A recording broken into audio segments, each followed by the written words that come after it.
Now is introduced. Today's game is brought to you by the Chicagoland McDonald's restaurants. They do it all for you. McDonald's are new sponsors this year, and we sure welcome them, along with another new one, Skill Corporation. When you pick up a Skill power tool, you've just lost your amateur standing. Welcome to the pros. And by General Finance's 65 Chicagoland offices, to borrow up to $5,000, call friendly Bob Adams at Andover 3-2020. Friendly Bob. Jerry Morales just being introduced. Bill Matlock has been introduced, and he too, like Cardinale, has had the biggest ovation of the individual Cubs, being introduced now by Jimmy Enright. These two Eastern Division rivals, the New York Mets with a rookie manager, Joe Frazier, and the Chicago Cubs, figure to be battling for position in the Eastern Division throughout this 1976 season. The Mets, in dealing off Rusty Staub, gave away some power that they may sorely miss, but they acquired another tough pitcher, 35-year-old veteran from the Detroit Tigers, Mickey Lolich, as if the Mets needed pitching. And Lolich, along with Tom Seaver, Craig Swan, who's going today, John Matlack, who has already pitched a beautiful game for them, fellows like Jerry Koosman, figure to keep the Mets in contention in just about every game that they play this year. The starting lineup for the Mets today will have Wayne Garrett leading off at third. Johnny Milner will be batting second in left field. Ed Kranepool at first base, hitting third. Dave Kingman in right field, batting cleanup. Del Unser in center field, hitting fifth. Felix Millan at second base, the veteran batting sixth. Jerry Grody behind the plate, Grody batting seventh. Bud Harrelson at shortstop, batting eighth. And the pitcher, young right-hander Craig Swan. For the Cubs, Rick Monday to lead off in center. Jose Cardinale will bat second in left field. Bill Matlock at third base, hitting third. Jerry Morales in right field, batting cleanup. Andy Thornton at first base, hitting fifth. Manny Trillo at second base, batting sixth. Steve Swisher, the catcher, batting seventh. Davey Rosello, batting eighth, playing at shortstop. And Rick Russell, in his first outing of the 1976 season, big fella who lost 17 games last year, is hopeful of completely turning that 75 campaign around and winding up with a big season. And he is capable of doing it. He had no success against the Mets last year at all, as they defeated Rick 3 out of 3 decisions. But on the other hand, Craig Swan, in his one appearance against the Cubs, was also hit very hard. So both will be looking for a little revenge against their opponents this afternoon.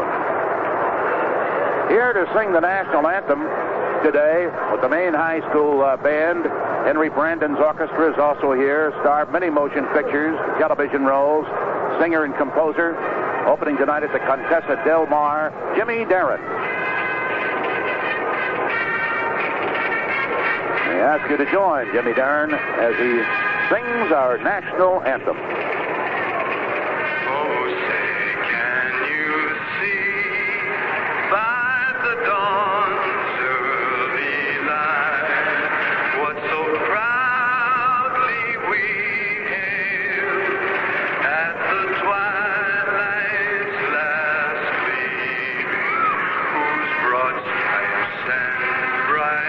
Stars through the perilous fight.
rendition of the national anthem by Jimmy Darren.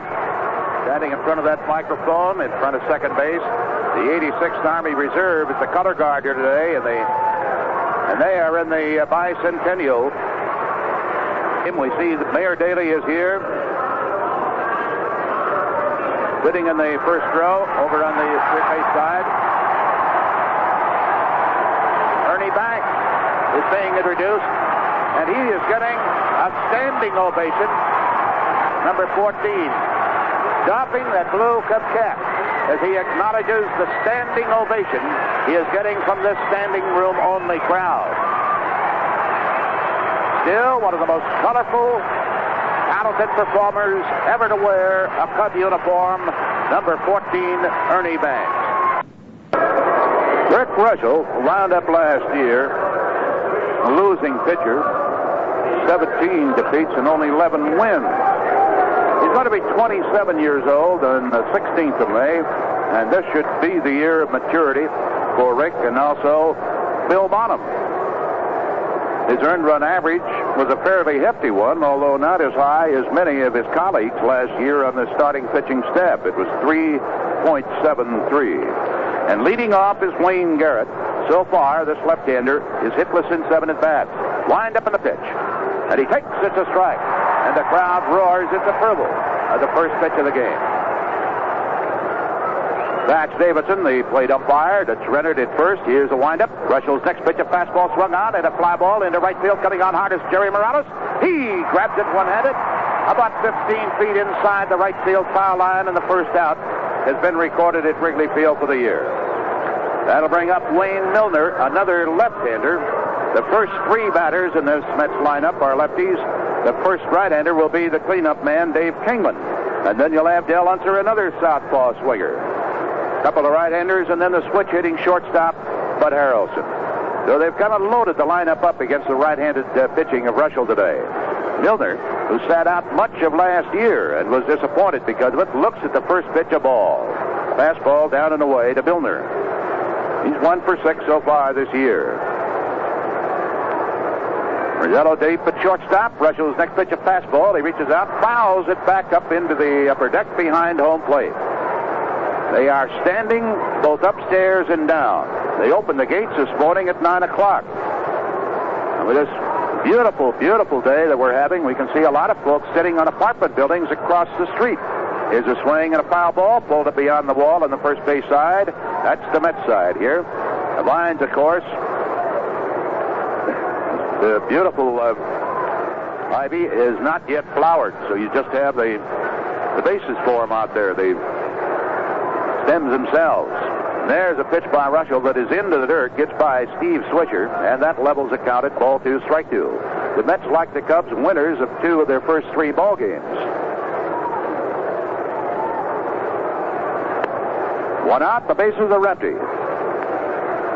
Temperature in the 60s, the breeze blowing out. The kick to pitch by Russell, a fastball. Milner goes after it around the knees and pops it up to Davey Rizzetto in the outfield grass at shortstop. He's under it, and he grabs it for the out. Jose Cardinal took 2 steps out there in left field and immediately lost his cap. And that will happen a lot. Here's another lefty, Ed Kranepool, who hit a ton last year, not only against the Cubs, but against everybody in the league so far this year. Kranepool is hitless in 6 at-bats, but he has driven in 1 run. Team batting average for the Mets is a low one for their first 3 games at home this year against Montreal. Russell's kick, and his pitch is a strike call, the fastball. Thatch Davidson working behind the plate. Makes a very dramatic call of a strike. He'll wheel to the right. Project that right arm finger out. Fastball. Russell put a little extra on it, and Rick missed outside. Ball 1, strike 1. With 2 gone, the base is empty. We just started the first game of the 2nd century of Cubs baseball at home. 1-1 pitch, a little bit low, ball 2, strike 1. But he's keeping his pitches down. The Mets have Tom Seavers scheduled to pitch here tomorrow against the Cubs' Ray Burris. 2-1 delivery. Sinks low and outside, ball 3, strike 1 on Kranepool, with the right-handed Dave Kingman due up next. The breeze blowing out. It's in favor of the hitters here today. Switching a little bit towards left center. 3-1 delivery. Cranepool takes way outside for ball 4. So the inning is kept alive with 2 up. Quite his losing record last year, Russell always showed good control. He'd walk on an average. 1 man about every 3-4 innings. Now Dave Kingman, the tall, slender right-hander. At the off-season here, he comes from this area, of course. Great power, but he strikes out a lot. Russell's first pitch to him. Put a little extra on it. It missed outside, a fastball.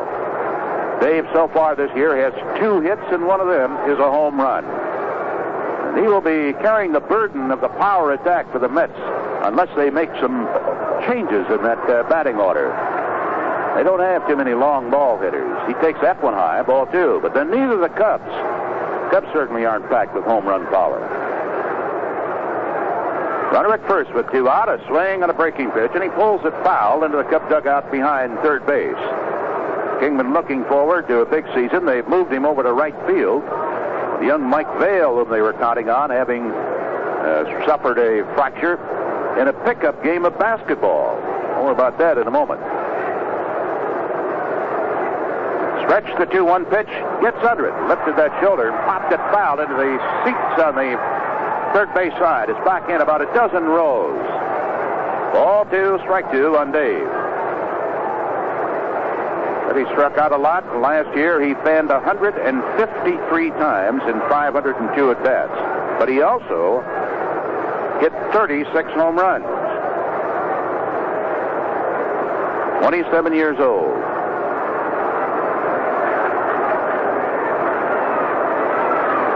Mount Prospect, Illinois, originally. 2-2 pitch. Change, and he slaps it foul. He had him fooled on that one.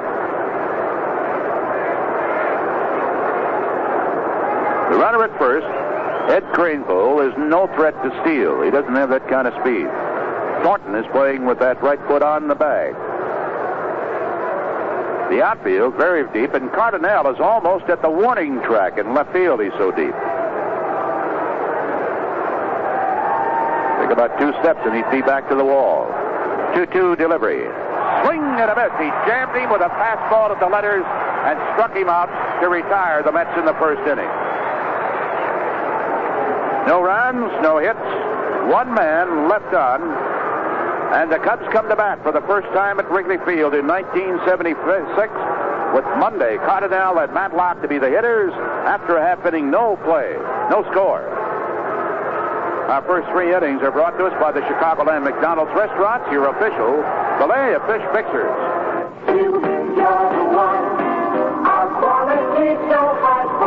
How come a McDonald's hamburger tastes so good? Maybe because McDonald's beef is 100% pure beef. And because McDonald's beef is lean. Leaner than the ground beef most people buy. Quarter pounder, Big Mac, cheeseburger. All made with 100% pure beef. So the good taste is there. In the first bite you take, in every bite you take. At McDonald's, we do it all for you. But remember, McDonald's is more than hamburgers. You me? Try a change. What do you suggest? Filet-O-Fish we're fixing. Surprisingly good change of pace sandwich. It's priced right. And it doesn't taste fishy. Filet-O-Fish we're fixing. We start by fixing the finest fish fillet, add a touch of cheese, McDonald's special tartar sauce, and serve it on a steamed bun. At McDonald's, we do it all for you. Official Filet-O-Fish fixer. For official Filet-O-Fish feasters everywhere. Everywhere. Craig Swan, as we mentioned, did not have any success against the Cubs last year. Faced him a couple of times and was hit hard. He makes his home now out in Arizona, where the Cubs do their spring training in Scottsdale. Comes originally from California, 25 years old. He's a big kid, 6'3", but 225. At Tidewater last year, under his current Mets manager, Joe Frazier, he won 13 and lost 7. With the Mets, after they brought him up from their farm club, he won 1 and lost 3. Had a good earned run average in the minors. They are expecting a lot from this young man. One of the new coaches this year, Harry Dunlop for the Cubs, in the box at third. 20 to something out there, Lou, in right field. I guess some of the kids have jackets or something in that basket out in the wall. I didn't see any flash of light, did you? No, I didn't. I guess they wanted to get the articles of clothing out of there. Well, that wouldn't hurt anything. It's in the basket. It's a home run. Here's the pitch. I don't know what else they were looking at. You? No. 22? I couldn't see. A lot of times a manager will talk to an umpire, and an umpire will call a manager out and point to the outfield, and they're not talking anything about that particular gesture or that particular place in the ball field. Decoying us, huh? Monday, after looking at the first pitch, swings at Swan's next one and misses for a strike, and the count on Rick is 1-1 now. He has 4 hits this spring. It's a 308 average. There's a swing on a fastball in the fist, and it's fouled out of play to the third base side. Ball 1, strike 2, and the Cub veteran center fielder, Rick Monday. They have Johnny Milner in left, and he's deep. Unser is playing Monday to swing late. He's over in left center and deep. Kingman gives him the entire right field line.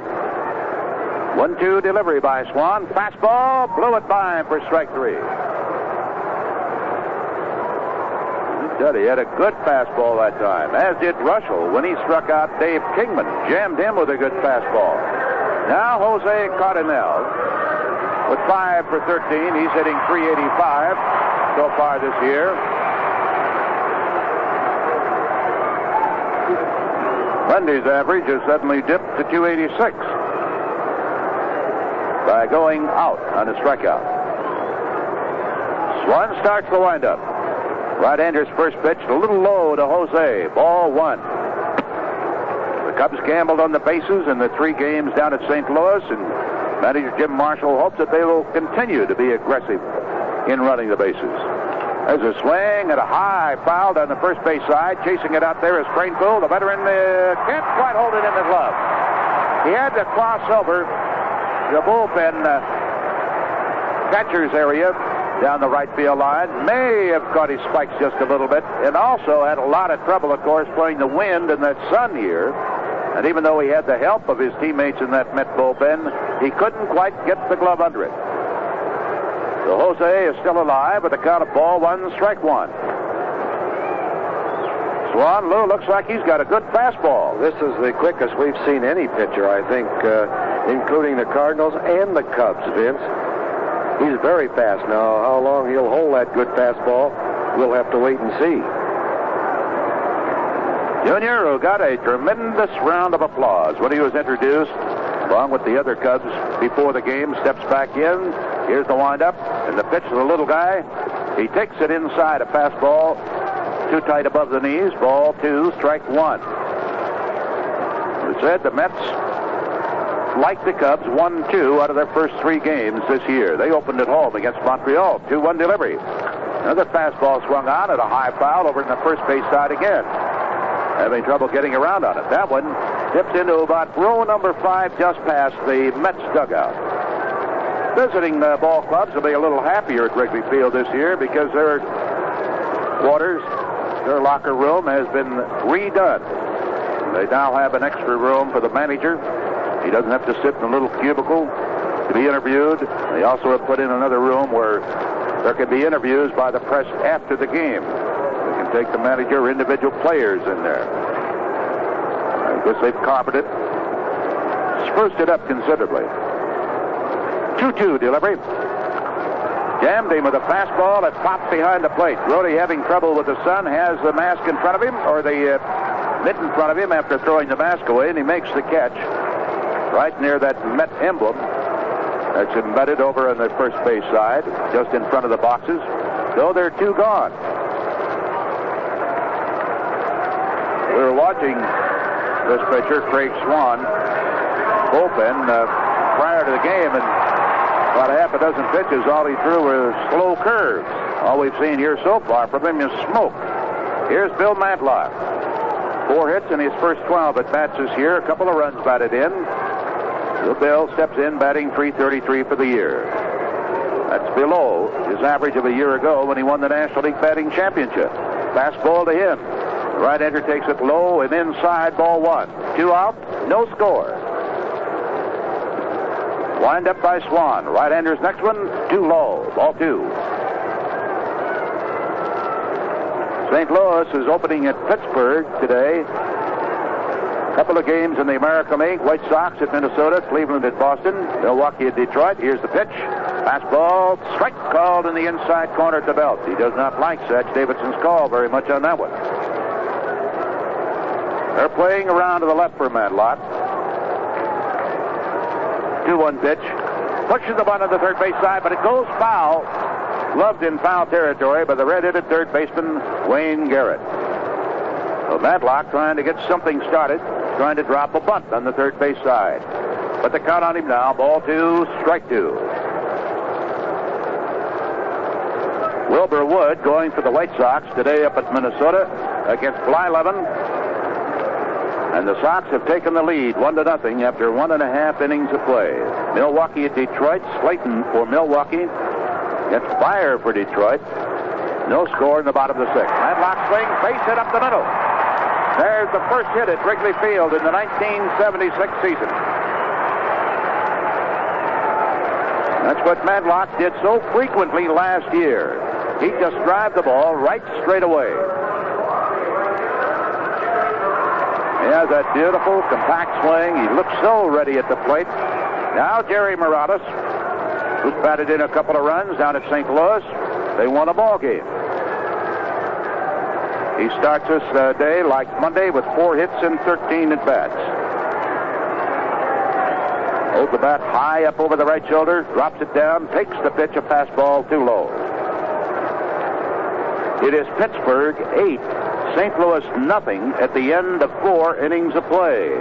Pirates got 5 in the second and 3 in the fourth. They have chased Falcone in his first start for his new ball club.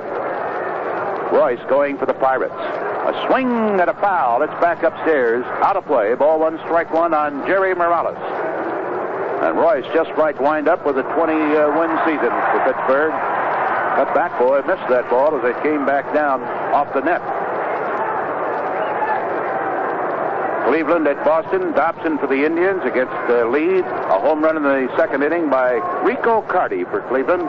And the Indians lead Boston 1-0 at the end of 1.5. Here's the pitch. Swung on, deep drive. That could be. It's way back. It is.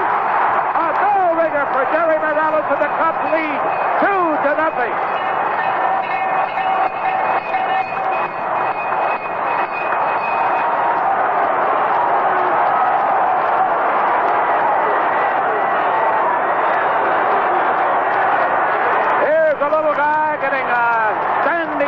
From the crowd as he steps on home plate with a line drive shot into left center field bleachers. It jumped off his bat and went in about 385 feet away. That is the first home run by any Cub in this season. Here's Andy Thornton. He takes a breaking ball. It's a little bit high. Ball 1. That proves that there's not many men that can continue to throw fastball after fastball after fastball. He is yet to let up or throw a breaking pitch. Can't get away with it all the time. There's a slider, and he takes it for a strike. There was only a few. Yeah. Johnson in your time, Walter Johnson, Feller, and Koufax. And Lefty Grove in your time. And Lefty Grove in my time. 1-1 pitch. There's a curve, and it's low. Ball 2, strike 1. Boy, did Morales tee off on that one. Last year, Jerry had 12 home runs. 7 of them were hit here at Wrigley Field. 2-1 pitch with 2 out, 2-0 score. Cubs lead, and he takes it inside. Ball 3, strike 1. Let's pause for station identification with the WGN Chicago Cubs Baseball Network. This is WGN Radio, Chicago.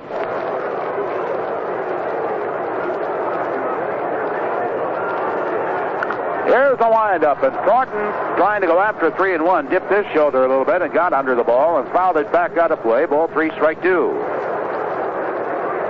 Vince Lloyd and Lou Boudreau in the lid lifter at Wrigley Field at a capacity house, and I mean it is capacity. They will not set a record here today because the ballpark doesn't hold as many people as it used to. 3-2 pitch. He goes after a fastball and fouled it back out of play. He was just protecting the strike zone.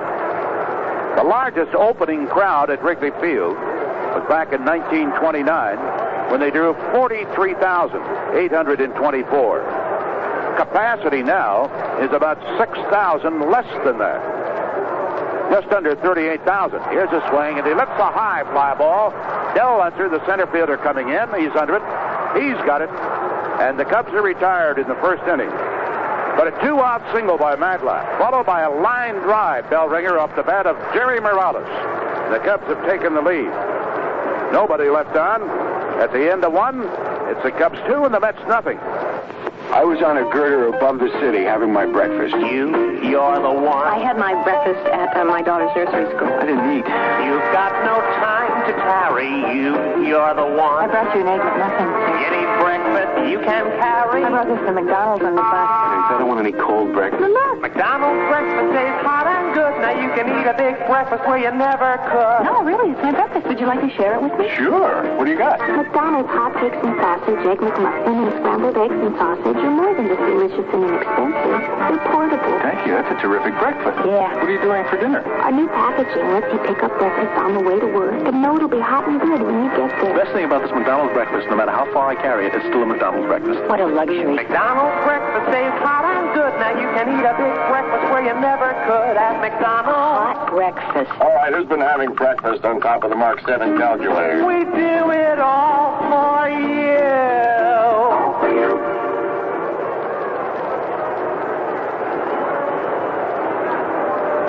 All right, Del Unser is to lead off against Rick Russell. Still folks walking around trying to find a place to stand. Forget a seat. Said now capacity here is 37,741. And their largest opening day crowd in Wrigley Field history, 43,824. So they will not be able to approach that. Over the years, in the many improvements made to this ballpark, here's the first pitch. An Unser from Decatur, Illinois, hometown of Bill Matlack.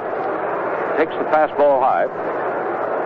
The improvements here over the years have included ripping out a lot of seats, putting in bigger ones, squaring them away in left and right field so that the line of sight is right towards home plate in the pitcher's mound. And over the years, they've lost some of the seating capacity as a result of it, but the fans are more comfortable. Unser takes another fastball. That one misses outside. Previous one also had been a little high to this left-hander. And Russell is getting himself into a bit of a jam here. He walked one man in the first inning, and now he's 3-0 on Unser to lead off the second. Wind up, big fella's next pitch. There's a strike. Ball 3, strike 1. Unser 3 for 9 so far this spring, with 1 run batted in. Good defensive ball player. Stands pretty much straight away. Wind up in the pitch. Swung on and fouled way back behind the plate into the upper deck. Ball 3, strike 2. Felix Mayon is dropped out of the number 2 spot where he had been hitting the last couple of years for the Mets. Is in the on-deck circle. He's now batting 6th under this new skipper, Joe Frazier. Now Russell ready with a 3-2 pitch. The left-handed hitter Unser swings and misses for strike 3. So he pitches from behind. He was 3-0, and he finally winds up striking him out. That will bring up the veteran, Felix Mayon. And when he smiles, it looks like it's going to light up the whole world. Most smiles do, don't they? He's a dandy, though. He's really got a big one. You know, some fellas smile with the mouth and their eyes are just throwing bullets at you. When this guy smiles, he really means it. It comes from the heart. And it just goes from ear to ear. He's quite a ball player. Sure is. Couple of hits so far this year for Felix. Chokes up in the bat about 8 or 10 inches, as usual. And he looks at Russell's first pitch for a strike.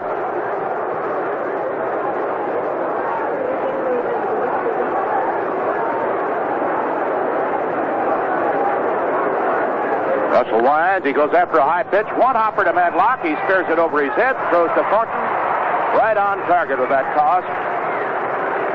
On the edge of the grass nearest the plate. Had no trouble getting that one over there. And there's 2 men out. That'll bring up veteran catcher Jerry Grote, who many times over the past has really hurt the Cubs with his bat. This year, he's 3 for 8 with 3 runs batted in. Wound up last year hitting about 290.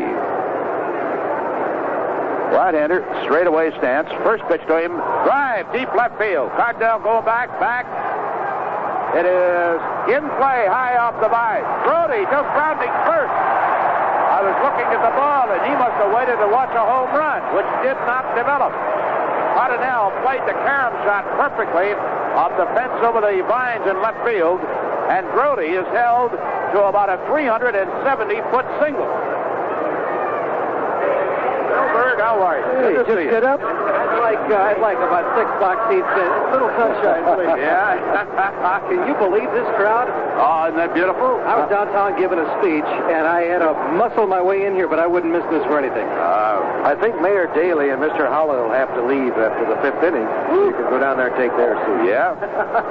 Have to sign some papers. Well, were you watching, Grote? Yes. He thought it was gone. Yeah. He thought it was a home run. He was ready to give that home run trot. We get to while I was parked. Well, a little thing like a single by Matlock and a line drive home run into the bleachers and left off the bat of Jerry Morales. And just like that, it was 2-0, and it still is now. Harrelson in there, and the first pitch to him, a ball, a switch hitter, batting lefty, of course, and that one is outside. That's about the 3rd hitter now that Rick has gotten behind on. He opened this inning getting behind on Unser, then struck him out after it was 3-0. He walked Cranepool in the first inning. Grote on with one of the longest singles in the world. There's a strike call to Bud Harrelson, who went down to Florida after postseason surgery last year. He ran in the sand along the beach. He did everything to strengthen his knee.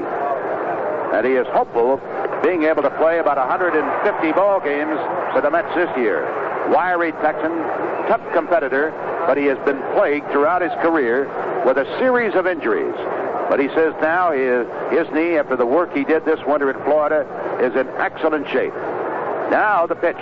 Checks his swing. Oh, grazed his bat. Oh, right at the feet of Swisher, and it's going to...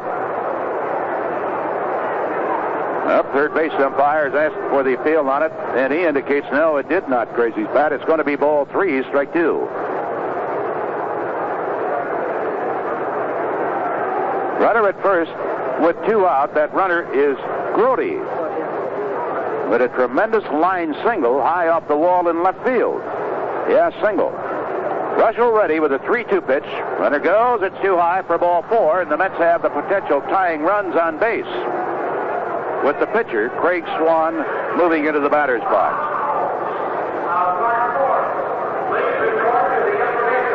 Big young right-hander. Last year, he was at bat just 7 times, didn't have a base hit. In his career, he has 4 hits and 20 at-bats. 25 years old. This is no time to make a hitter out of him, Rick. Here's a delivery. He takes a strike of fastball. Morales, a line drive homer into the bleachers in left center field, following Bill Matlock's 2-out single up the middle. And the Mets are the Cubs are leading the Mets 2-0. There's a breaking pitch for a strike. Swan taking it. And Russell has jumped out in front of his mound opponent today, 0-2. New York runners at first and second with 2 gone. Here comes. He slaps a ground ball to Rosello's right. He's got it. Goes to second. Close play, but they force Harrelson at second base to retire the side. No runs, 1 hit, a walk, and 2 men left in the bases. And at the end of 1.5 at Wrigley Field with a standing room only crowd, the Cubs lead New York 2-0.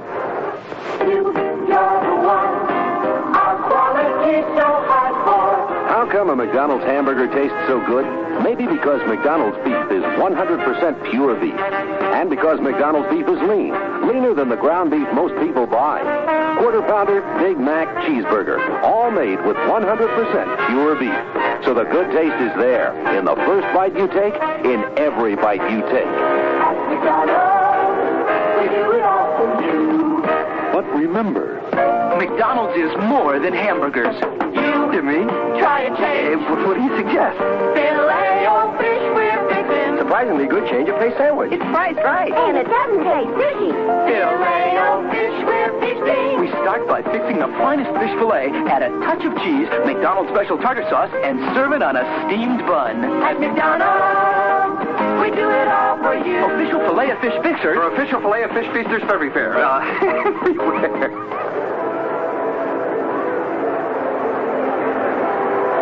Nice jib, though. Yeah, nice jib. Frank Pellico has given up duties as organist here at Wrigley Field, but didn't keep him from coming out to the park today. And good luck to you, Frank. He's got too many other things going for him. Let's see. Give me the name of the new organist. Good kid. A famous name in baseball history. Fothergill. Fothergill, you're right. That was your time, too. Yeah. Little portly outfielder for the Detroit Tigers. And a ninth. No, this one's not. Not this one, but the baseball player. Peoria, Pekin, Joliet. Joliet. By way of Peoria and Pekin. 24 years old. And we'll pick him up time to time during the season. Manny Trio to lead off against Swan, and the first pitch is a right-hander, a ball.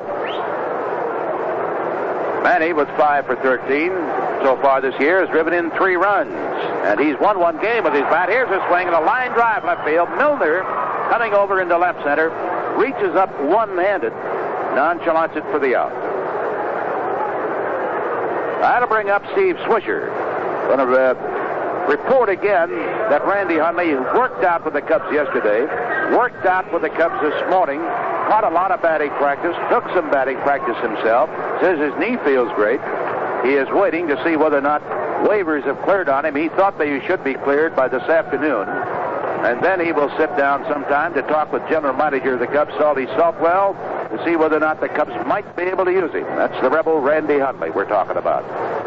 Swisher.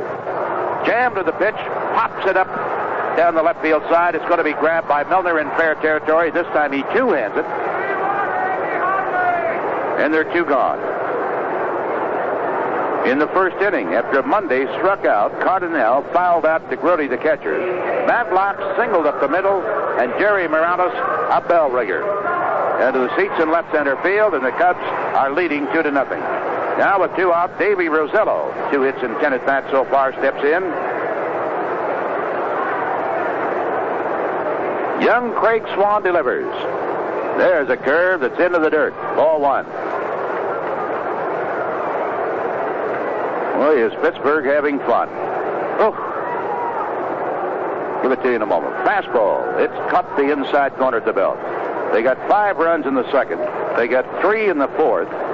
In the 5th inning, they only got 5 more. It is now 13-0. Pirates over the Cardinals at the end of 5.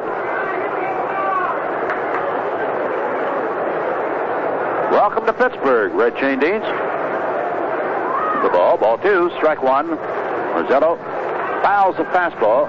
Back up into the net behind the plate in the count on Davey, 2-2. He knows he's got some good competition for that shortstop spot this year from Mick Kelleher, and the Cubs obtained in the offseason out of the Cardinal organization because he played against Kelleher many times in the minors. There's a swing and a miss, and that ball dipped sharply on him just at the last moment. It is strikeout number 2 by Craig Swan, and the Cubs go down in order in the 2nd inning. So at the end of 2 innings of play, before the standing room only crowd as the Cubs open the season at Chicago, they lead the Mets 2-0.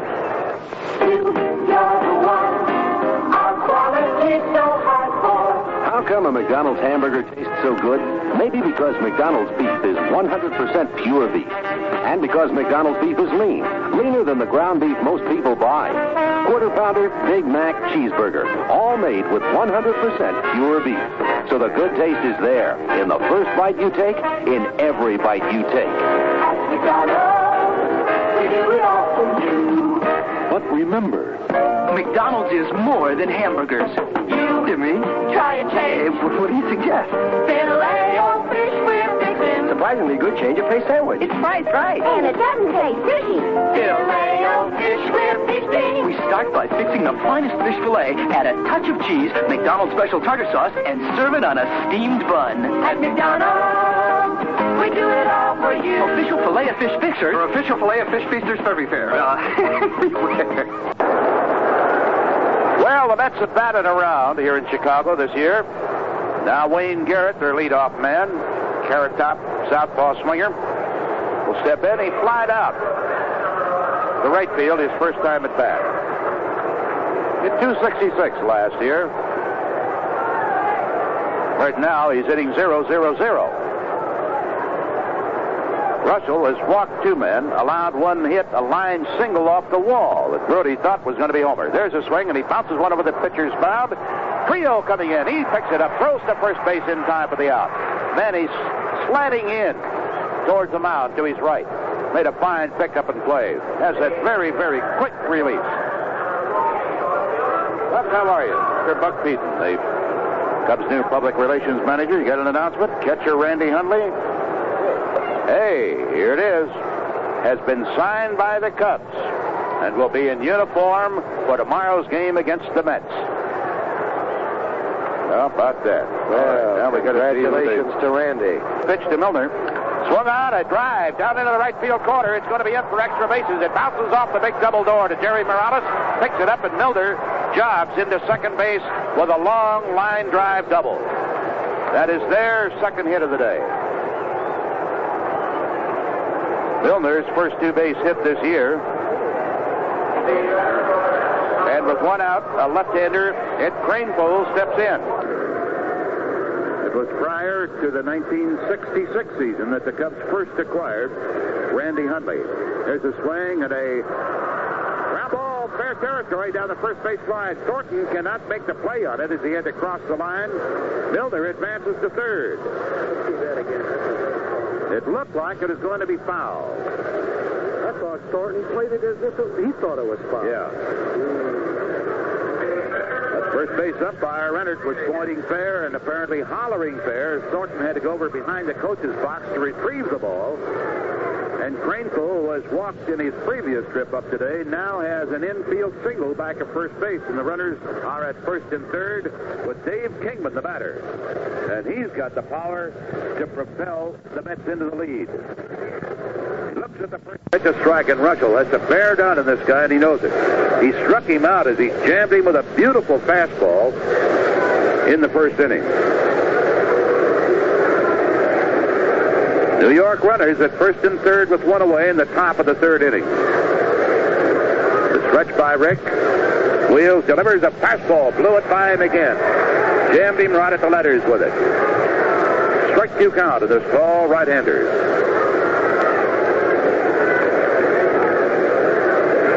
He never seems to swing easy. Stands straight away. He's way away from the plate. Here's the pitch. He goes after it, swings and misses for strike three, and that time Russell threw it right up in Kingsman's eyes. Strikeout number 3 today for Rick Russell. 2 gone. Dale Unser, who led off the second inning by striking out, stepped in, a left-handed hitter. Randy Hundley played with the Cubs from 1966 through 1973. Suffered terrible knee injuries. Was a smart catcher.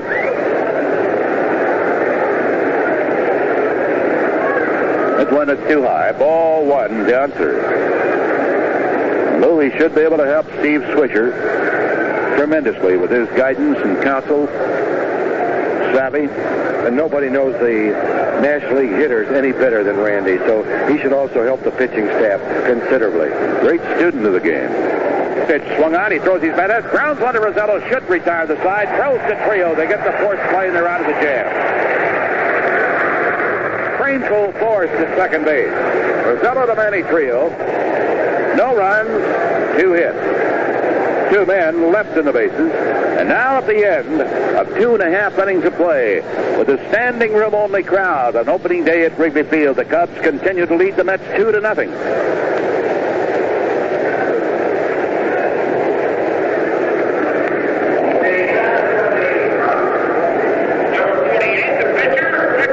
Pitcher for for the Cubs today is Rick Russell, and this big fella is leading off against right-hander Craig Swan, and the first pitch in too tight, ball one. Rick is not too bad a hitter. He has a 2-0 lead as he steps in here. Tries to hold up in a swing, can't do it. Ball one, strike one.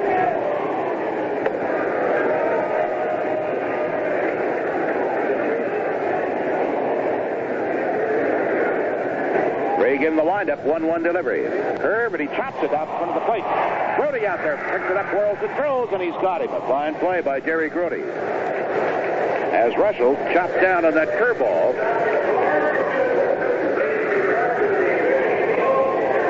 That brings up Monday, who struck out against Craig Swan to open up the first inning for the Cubs.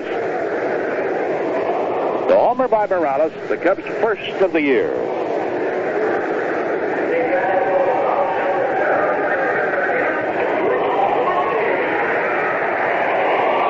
White Sox in the third inning at Minnesota continue to lead 1-0. The Pirates continue to bombard the Cardinals. It is 13-0. Pittsburgh in the bottom of the seventh inning at Pittsburgh. One homer so far by Dave Parker. Wind up the pitch. Monday swings, base hit into right field.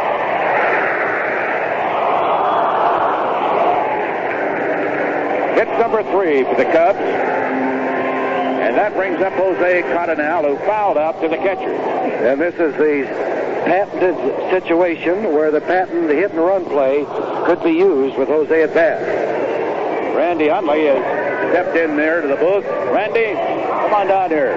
Congratulations, buddy. We're awfully happy for you and the Cubs. Thanks, Vinny. It sure is good to be back. You feel good, I know that. Well, I do. I may not look good, but I feel good. You didn't come here to look good. You come here to make good, right? You're right. That's right. You're exactly right. I'm going to talk with you tomorrow afternoon on the leadoff man show, so get a good night's rest. Okay. Not a question. I'll be ready for you. The fee on it is doubled this year, by the way, Randy. Can I collect now? I owe you. That pitch is a strike. Randy, have they talked to you about the role that they expect of you with the Cubs this year? Well, it primarily is a backup catcher, and maybe come in for hit and run, swing and a miss, throw to second. Monday slides, he is out at second base on Brody's. Back in there to the shortstop. Cardinal won't miss that ball very often, and he did this particular time. I think it's the first time I've seen him do that for a number of months, including spring training. He makes contact. How about him, strike 2? Go ahead, Randy. Well, basically as a backup catcher, and, hopefully I can help Steve in working with some of the pitchers, and I just hope that I can be an asset to the ball club, and I think that I can. Well, I know you can. I do, too. Your experience in baseball, plus the fact of handling pitchers, and this is the most important thing in a catcher such as Swisher's type, until he gets on to making more contact with the ball and becomes a hitter, if he can. Well, Lou, I was surprised in talking to him today. Steve has only caught 5 years, and there's a pitch that breaks low, ball 1, strike 2. And I didn't realize that he wasn't always a catcher. He came up or played through high school and college as a shortstop, and he's only been catching for the last 5 years. And I think he's come a long way. No doubt about that. Well, just stay healthy this year, will you, Randy? Well, I hope so, Vinny. When you want to do extra running, you come around, and Vince will do it with you. Yes. I'll time you. That pitch is 2-2. We got to pause a moment here for station identification. This is the WGN Chicago Cubs Baseball Network. This is WGN Radio, Chicago.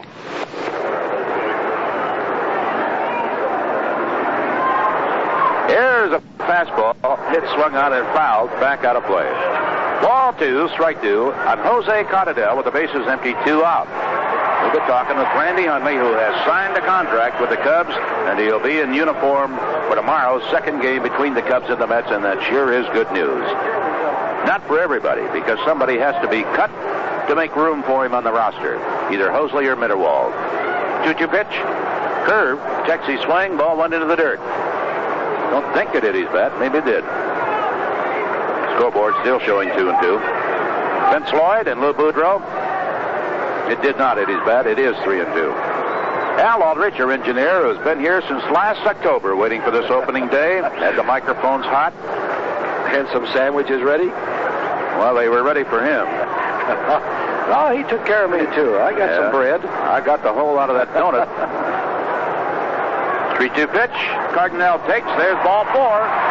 Too low this time, and he wouldn't chase it. Now keep an eye on the little guy. He may test Grody's arm.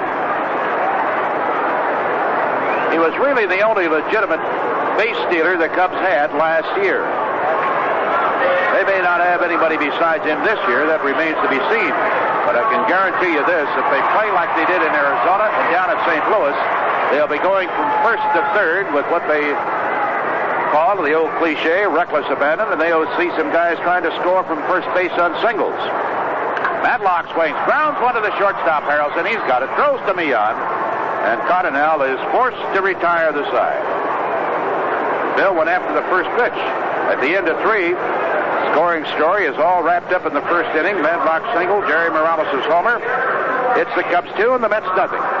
This is Screaming Bill. Wake up time. If you ain't out of bed, you're late. Oh, no! You're the one. You're the one. Can't keep myself from yawning. Overslept again. I'm running late this morning, feeling mighty empty. Got breakfast on my mind. Gotta get some right away, and it won't be hard to find. At McDonald's, you want hot cakes? Come and get them. We got them piping hot with butter, old-fashioned syrup, and a patty of pure pork sausage. We've got fresh scrambled eggs, sausage, and hot English muffins, or delicious Egg McMuffin, all at McDonald's low prices. So stop on in and get your morning moving with breakfast.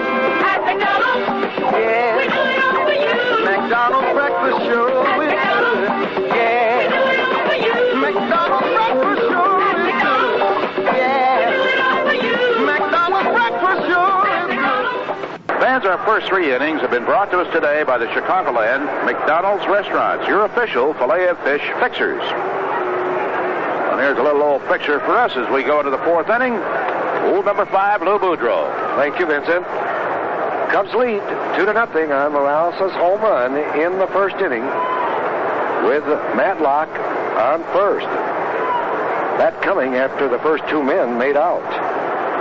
Now we're waiting for Millan to step into the batter's box. Millan grounded out to Matlock at third in the second inning. Standing room crowd only on this beautiful baseball day. And it includes our great mayor, Mr. Daley, Mr. Howlett on his right, and Judge Barovitz is here, always a great sports booster in the Chicago area, with a lot of other dignitaries here, I'm quite sure. First pitch, ball 1 to Millan. The pitch. Swing and a line drive to left center, that's trouble. Cardinal goes over, fields that ball. Instead, it gets past him, goes to the wall. Millan rounds first base and pulls up into second, even though the relay is bobbled by Rosello. So Millan opens up the 4th inning with a double to left center. That is the 4th hit of Russell. And for Millan, that is his second double of the season. And here's Groot, who singled off of the screen in left center, or left field, I should say, his first time at bat. He hit a vicious line drive that almost left the ballpark. First pitch now to Russell. Curveball for a strike call. Cubs lead 2-0. Mets threatened in the 3rd. With 1 out, a double by Milner, and an infield hit by Cranepool. But Kingman struck out, and Unser forced Cranepool at second to close out the inning.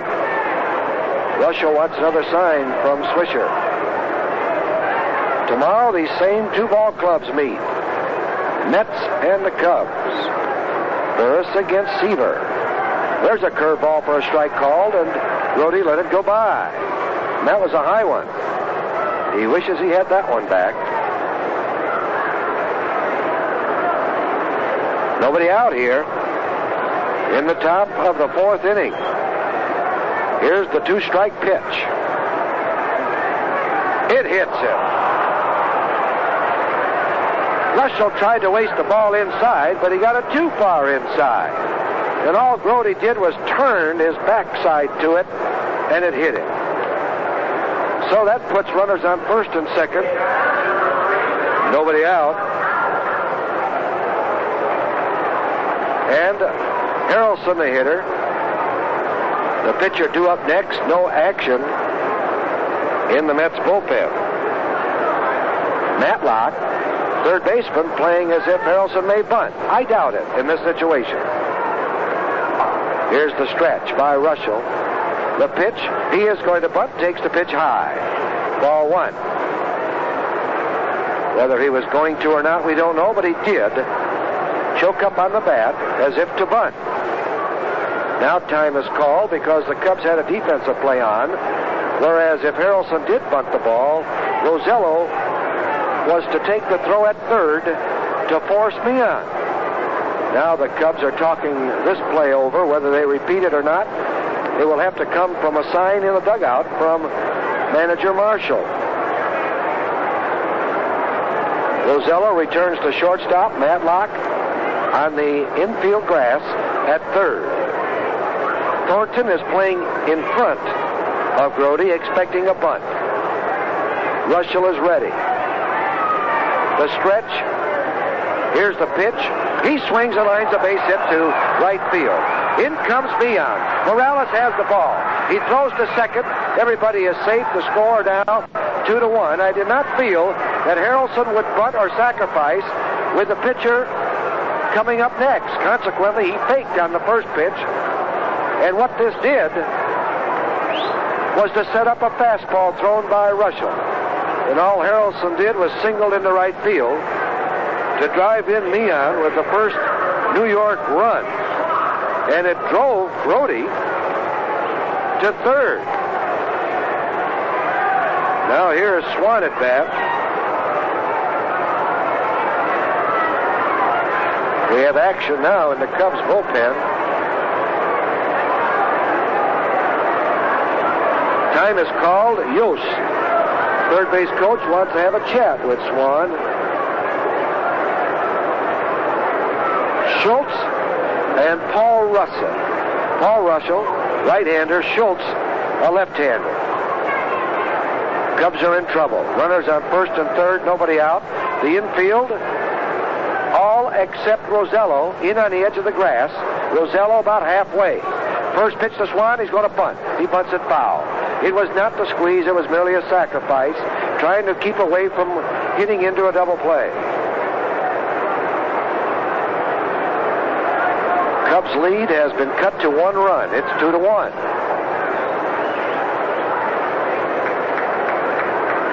Grody with a lead at third. Harrelson, very fast, off first.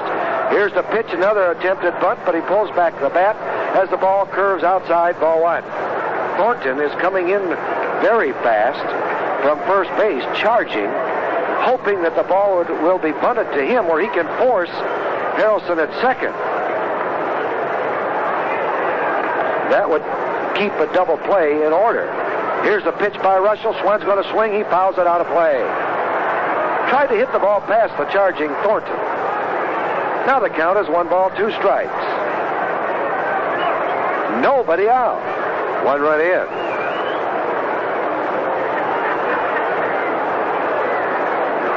Now let's see what Swan does with a count of 1 ball, 2 strikes. Rosello moves in at shortstop. Here's the pitch.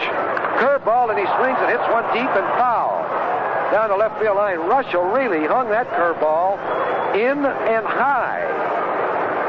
You don't want to do that even if the bat boy starts swinging up there, because that's the pitch that you can get the big part of the bat on. Swan did, but he was out in front of it and pulled it foul. Russell is ready. The pitch once again to Swan. High curveball over his head, in fact behind him. 2-2 the count. Morales is very shallow in right. Therefore, Russell wants to keep the ball away from this hitter. But the last 2 pitches were inside. 2, strike 2. Russell shakes his head yes on the sign. He's into the stretch. Here's the pitch, a swing and a foul, out of play. The Cubs infield now has moved back to double play depth. They will give the Mets the tying run to get 2 outs, in other words. Thornton holding Harrelson on at first base. Schultz, Paul Russell still warming up in the Cubs bullpen. Rick Russell is ready. There goes the runner. Here's the pitch. Ball outside to throw to second. And the tag is too late. On Harrelson, he made a great slide by moving to the right field side of second base and then grabbing the bag. Swisher's throw was high, and it was just that fraction of a second that Rosello had to reach up to catch the ball and to come down to make the tag that he missed the play. Cubs infielders now in close. The count goes to 3-2 on Swan. Stolen base for Harrelson. Russell into the stretch. We need a strikeout. There it is. Swan strikes out. Well, we need a little more than that right now. Mets runners on second and third. 1 out, and Garrett the hitter. Cubs lead 2-1.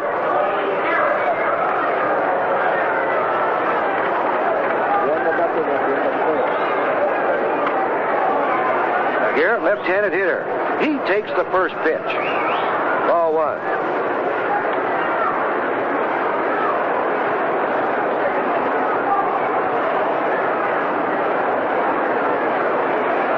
Cubs playing back, hoping to get the out. Russell is ready. The pitch to Garrett. Swinging a ground ball to Trio. The tying run will score. He has it, throws to first. Garrett is out. But Grody scores the tying run from third, and Harrelson moves to third. 2 outs, and here's Milner at bat.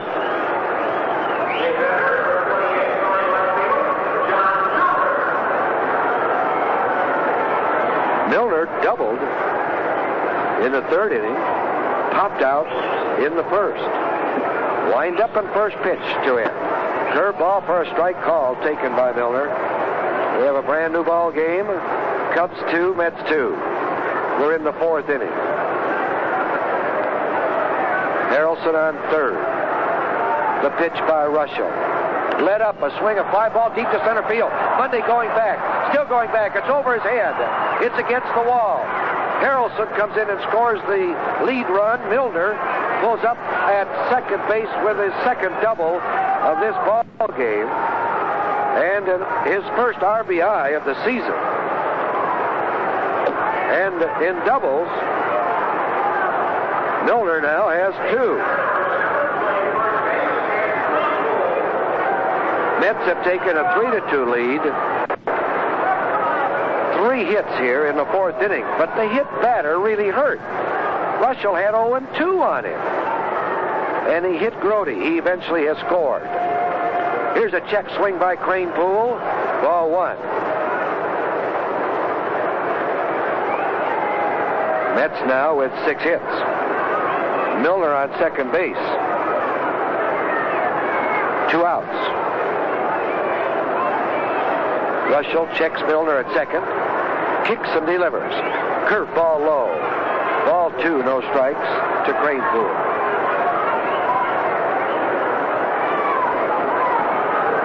Kingman is next, but the Cubs right now want to retire this man, Cranepool, with no further damage. The pitch, pop foul, out of play into the upper deck behind the plate.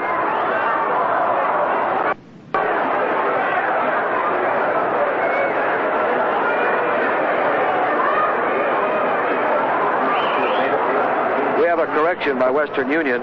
Minnesota scored 1 run in the fourth inning. It's all tied up 1-1.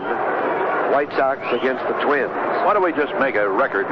We have a correction from Western Union. Well, sometimes it's very embarrassing when I give you a score and you make an announcement or I make an announcement. Then we have to come back and say, there's a correction. A lot of our fans will say, what's the matter with those guys up there? Can't they read the ticker tape? We can make enough mistakes on our own. We don't need any help. We have a replay. Here's the pitch. Led up outside and low. 3-1 on Cranepool. And let me tell you, Thornton is really guarding that right field line. He's back on the infield grass at first base. And if he stretches his left hand with the glove on it to the line, he can reach that line. That's how close he's playing to the line. Cranepool takes low, ball 4. It looked as if Russell didn't want any part of Cranepool. Even though he has struck out this fellow Kingman twice, he's very dangerous. Marshall is out to the mound, and he's going to make a change. He's going to bring in Rick Russell's brother, Paul Russell. So while we have this delay, let's pause for this announcement. This time you buy a power tool by Skill. All set to go. Russell into the stretch. First pitch to Kingman is a fastball outside. This is Paul Russell now in relief of his brother, Rick Russell. Rick worked 3 2/3 innings, allowed 3 runs, 6 hits, struck out 4, walked 2, hit a man. He's responsible for the men on the bases. Cranepool at first, Milner at second. The pitch to Kingman, curveball popped up. Cardinale coming in very quickly, loses his hat. He's under it, he has it. And let me tell you, Paul Russell pulled the string on that curveball because you can see Kingman far out in front of it. His stride was already spent. He had to swing at the ball and hit it one-handed. He flies out to Cardinale. So in the 4th inning, the Mets come up with 3 runs, 3 hits, 2 men left down the base paths. At the end of 3.5 innings of play, it's the New York Mets 3, the Chicago Cubs 2. Jerry Morales leads off the inning. The first pitch by Swan is a sidearm fastball outside. The Mets with a 1-run lead now. It was Jerry's home run in the first inning with 1 man on that gave the Cubs a 2-0 lead. Didn't last too long. Here's a fastball for a strike. 1-1 the count. We're in the 4th inning. It'll be Morales, Thornton, and Trio. 1 ball, 1 strike pitch. Curveball into the dirt. Ball 2, strike 1. Russell, I felt, had good stuff today. And I think he was a little discouraged with himself when he had the count of 0-2 on Grody and hit him. But Rick was doing a good job. The ball Milner hit off of him was hit. Harrelson's ball was hit well also. Here's the pitch to Morales. Popped up behind the plate. Grody near the screen. It's back onto the screen. Oh, it misses the screen. Goes into the stands. The count now 3-2.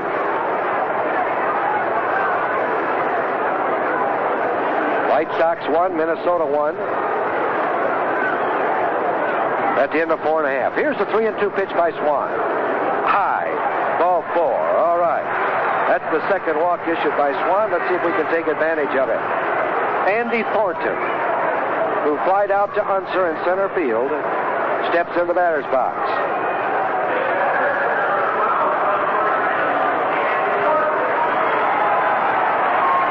Now time is called, and it looks as if we're going to get action in the Mets bullpen. It's going to be Jerry Koosman, who Joe Frazier, the new manager of the Mets, has demoted, if you want to say demoted, to the bullpen. He needed a left-handed relief pitcher after they traded McGraw to Philadelphia. Frazier and the Mets organization feel that Koosman can do a great job in the bullpen as a relief pitcher, and perhaps he will spot him with doubleheaders that will come up later on in the year. Frazier had a quick talk with Swan, and now walking back to the dugout very slowly. Thornton will bat. Swan has a sign, checks Morales at first. Here's the pitch. There goes Morales. It's high. Grody's throw to second is in time. That Grote's got a rifle. You give him time to throw, and he'll put it on a quarter. And Morales is out trying to steal. Grote to Mia. One out, nobody on base. Swan now regains his windup. Here's the pitch. Popped up. Over the shortstop's head. Harrelson calls for it. He's waiting for it to come down. It does. He backs up and takes it for the out.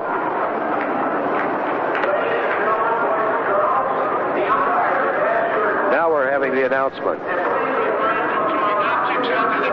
And that's exactly what it was. We were guessing that the youngsters were just throwing objects on the field, and of course there was no play at this particular time in any position when the objects were thrown. But nevertheless, the umpires wanted to stop it immediately, and they've asked Marshall to call the press box, and Jim Enright made the announcement. Here's the first pitch now to Manny Trio. He swings and misses, strike one. Mets 3, Cubs 2. We're in the fourth inning. Swan, a big right-hander, into the windup. Strike one pitch. Curveball almost hits him. In fact, Trio would have liked to have been hit with that pitch. He just turned into it, but he didn't turn enough. The ball missed him, and now the count is 1-1. Here's the pitch. A swing and a line drive down left field line. It's in the corner. Milner there. He cannot make the catch. It's against the wall. Trio rounds first. Will go into second with a 2-out double here in the fourth inning. And that's the tying run. For Trio, that's his second double of the year. That is the fourth hit off Swan. And it's going to be up to Swisher to see if he can tie this ball game up or put us one out in front. Swisher flied out to Milner in left field his first time at bat. Swisher was hitting the ball well in spring training. Perhaps not for average, but at least he was making contact. And we both noticed, Vince and I, that he was going to right field more in spring training. Not dipping that shoulder, trying to hit the ball out of the ballpark. Here's Swan's first pitch to Swisher. Swinging a ground ball to shortstop. Harrelson has it. The throw to Cranepool in time. Let me tell you, in the interview with Matlock, he said the grass was high and that infield was slow. And you could tell on that ground ball, it just slowed up for Harrelson. Well, in the fourth inning for the Cubs, no runs, one hit. A wasted double by Trio. One man left on base. At the end of 4 complete innings of play, the New York Mets have 3 runs, 6 hits. The Cubs, 2 runs, 4 hits. Well, I still question having Morales try to steal with a good run producer like Andy Thornton in there with that tying run at first base, and Grote with his good arm. Well, this is true, but managers sometimes give the runners the green light on their own. Other times, they will try to pick a pitch for them. I was taught years ago in baseball, in the olden days, that you never try anything with nobody out. That takes you out of an inning if it fails, you see. Now, this is the only thing that I object to, but yet it's a gamble, and Marshall said earlier he's going to run and hit and run a lot. He feels that that's the type of ball club he has, and with the help of the teaching of Maury Wills, that it's going to help our ball club. And so more power to him. He could have been successful on a bad throw. First pitch now, ball 1 to Unser. Paul Russell, all set. Here's the pitch. It's high. Ball 2. Well, we see our good friend, a great sports fan, great politician, Mike Holland, had to leave on business, so he's keeping his fingers crossed for a Cup victory here. Here's the pitch, strike called, even though he won't be able to be here to celebrate it. Right now, the Cubs are trailing 3-2. Ball 2, strike 1 pitch. Fastball for strike called, and he just actually threw that ball past Unser. Mets send 8 men to the plate in the fourth inning to score their 3 runs and take a 3-2 lead. We now are moving to the 5th inning of play. Beautiful sunshiny day here in Chicago. There's a swing and a foul. He was late on one of Russell's fastballs. It's out of play. The count remains 2-2. We have so many wires and notes here from our friends of WGN and Cup followers that just couldn't make it today, that we can't name or mention them all. But we certainly are thankful for that interest. Here's a swing and a miss by Unser. He striked out. That is the first strikeout by Paul. His brother Rick had 4 before he had to leave. Now here's Neon, who opened up that 3-run fourth for the Mets with a double. Pesky hitter. He'll bunt. He'll hit and run. Matlock, third baseman, in on the edge of the grass. The pitch is a curveball low, ball 1. Milwaukee defeated Detroit, scoring 1 run in the 9th inning. Milwaukee won, Detroit nothing, in front of a crowd of over 48,000 people in Detroit. There's a pitch outside, ball 2. Slayton going all the way for Milwaukee.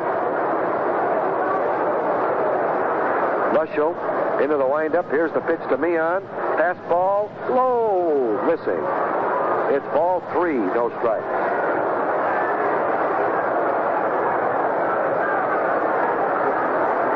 Three and no to Meehan. 1 out, nobody on base. The pitch by Paul Russell. There's a ball inside. He walked him on 4 pitches. That is the first walk by Paul. Now here's Grody, who singled in the 2nd inning and was hit by a pitch thrown to him by Rick Russell in the 4th. Now Grody likes to hit and run also.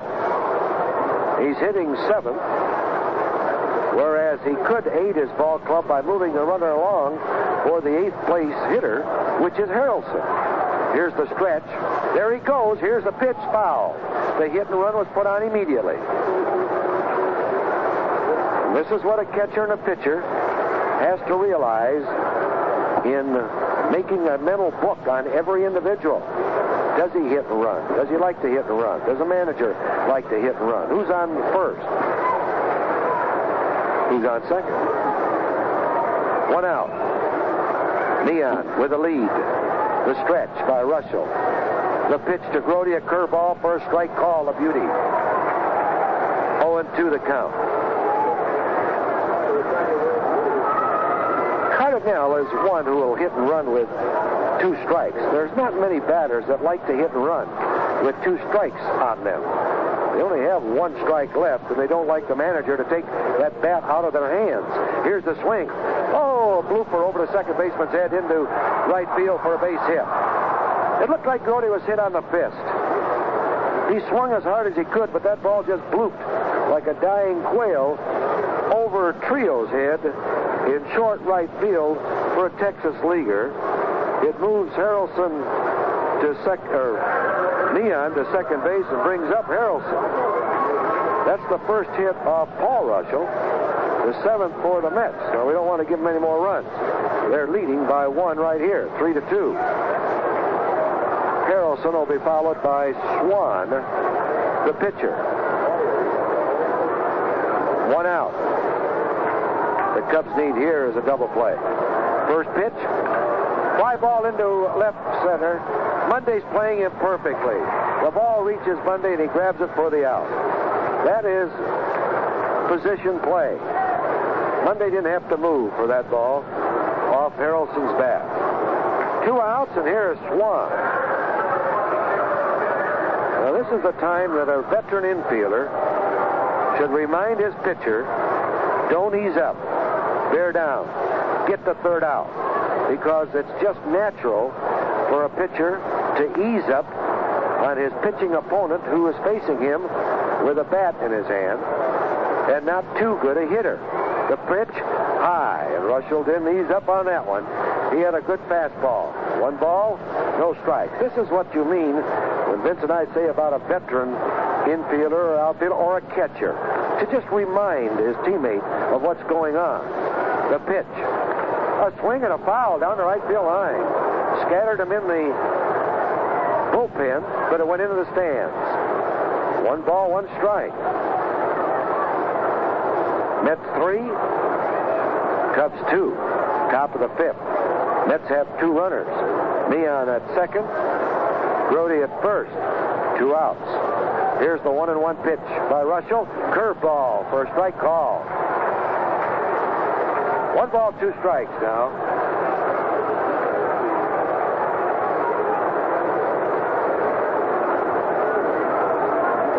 Paul Russell has his sign. Then he steps back off the pitching mound. Time is called. Now we're ready to go. Here's the 1-2 pitch. Curveball, and he swings and misses. He got him.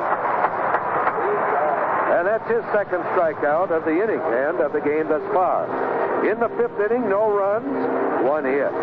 2 men left on the bases. The Mets have left at least 1 man on in every inning. But the score at the end of 4 1/2, New York 3, Chicago Cubs 2. You know, there are no shortcuts you can take to put together a good ball team, especially if you want top performance day in, day out. The same is true with a good team of power tools. Quality counts, and there are no shortcuts to quality. Skill knows that. For more than 50 years, Skill has been improving the quality of their tools. Now, you might not always see the improvements because many of them are inside the tools. But you'll know they're there by the way Skill tools perform, day in and day out. Tell you what you do. Next time you see someone who makes a living with power tools, notice how many of their tools carry that brand name, Skill. And that should tell you what the pros think of the Skill name for quality, durability, and high performance day in and day out. Then when you start building your own team of power tools, pick up a Skill tool. And welcome to the pros.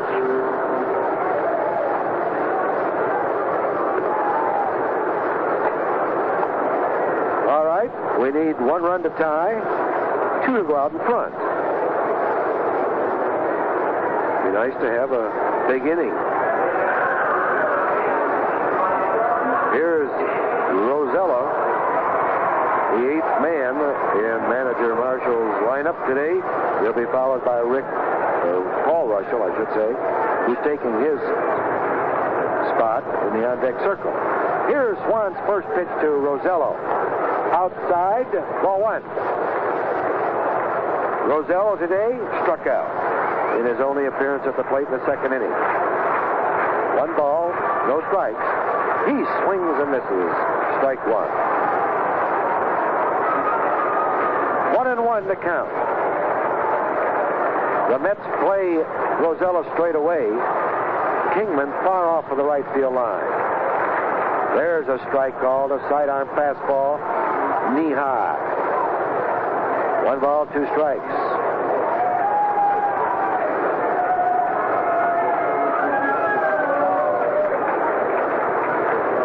One and 2 to count. The pitch on its way. Curveball, swing. Ground ball to shortstop. Takes a nice Boudreaux hop to Harrelson. He has it. Throws the crane pool for the out. Those are what shortstops are always looking for. The ball that is hugging the ground until it gets about 10 or 12 feet from you. And if you're charging that ball, then it takes a nice chest-high hop. How do you do? That hitter's gone. Russell going to bat for himself.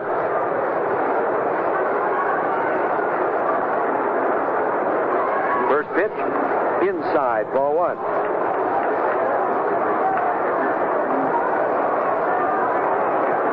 Mets are leading 3-2. We're now in the 5th inning. There's a swing and a miss by Russell. 1 ball, 1 strike. I would have to judge that we have over 35,000 people here today. The pitch. Swing and a tap to the third baseman. Garrett has it. Straightens up, throws across the diamond to Crane Pool. 2 outs. The only cheering thus far for the Cub fans in the first inning when Morales hit his first home run of the season and the Cubs' first home run of the season with a man on base to give the Cubs a 2-0 lead. But then the Mets came back to send 8 men to the plate to score 3 runs in the fourth. Now here's Monday at bat. 2 outs. He'll be going for the long one. He'll be going for the tying swing. Here, now time is called. Somebody's been throwing other articles on the field, and Olson, the third base umpire, is calling somebody out of the dugout. Something was thrown from the upper deck, and he's going to ask for another announcement. Please, if you have a transistor radio or are listening to us broadcast, don't throw objects on the playing field. Although that happened very rarely here at Wrigley Field in the last couple of years, we had one season of it, about 69 or 70, when they got pretty wild out in the bleachers especially, and they had to put the basket out there. Sometimes prevent them from dropping over the wall onto the field. These look like little, almost like little marbles or pebbles that the ground crew is picking up, and you hate to see it because of the risk of injury to a player.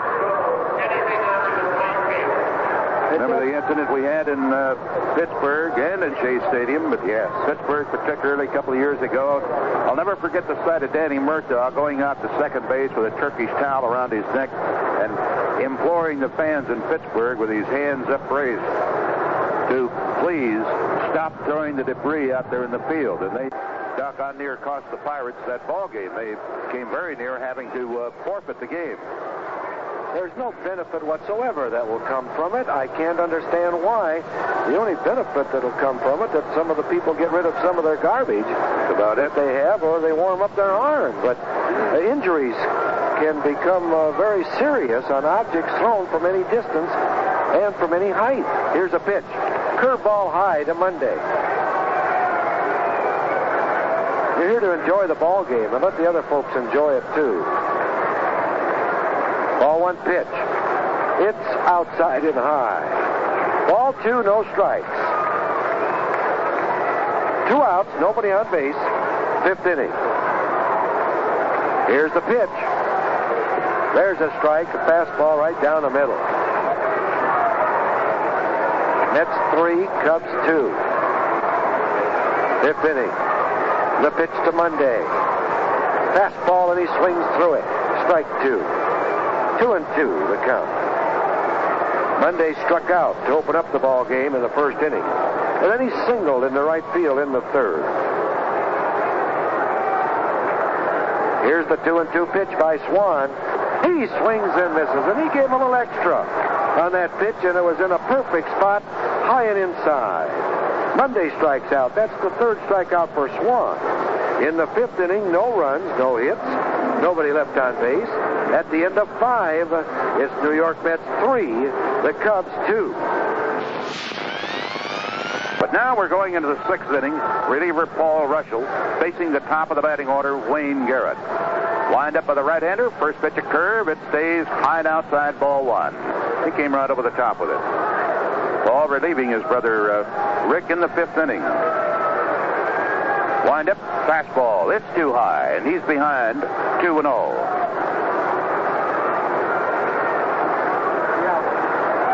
The Big Red Machine will be at Atlanta, and boy, with a lot of new faces in that Atlanta Braves ball club this year. At least 9 new members in that 25-man squad. And a new owner, Ted Turner. Pitch is another fastball, and again, it's too high, and Paul is working himself into a jam. 3-0 on the leadoff man, Wayne Garrett. The slide to right, grounded out twice. The pitch, left-hander takes. There's a strike, says Satch Davidson, the plate umpire. He's going to get on, Paul. Make him hit it on. Wound up 14-4, Pittsburgh over the Cardinals. 3-1 delivery. Garrett swings at a fastball, drives it deep to Cardinale in left field. Back to the warning track. He's got it right in front of the curve in the left field wall. Well, Garrett, lining the opposite way, makes the first out. That brings up Milner, who, after popping up his first time at bat, has hit 2 doubles and driven in a run. John Milner, left-hander, didn't get to play nearly as much as he wanted to last year, but he should see a lot of action this season. We have some shadows from the upper deck at home plate now. Faked the bunt at the first pitch, looked at a strike, a fastball. White Sox, Minnesota Twins, at the end of 7 are tied 1-1. Ball on the windup. Milner takes a breaking ball down too low. Ball 1, strike 1, and the left-handed hitting outfielder, first baseman for the Mets, the veteran John Milner. 1-1 delivery. Swung on, pulls a sharp ground ball. Trio to his right, bobbles it on the outfield grass on the right side of the infield, and cannot make the pickup in time. That could be an error. No official ruling made on it yet. It is finally called an error. So instead of 2 out, bases empty, they have a man on with 1 away and send up Eddie Kranepool. He's been on base 3 times today, 2 walks in a single. 2 walks came off Rick Russell.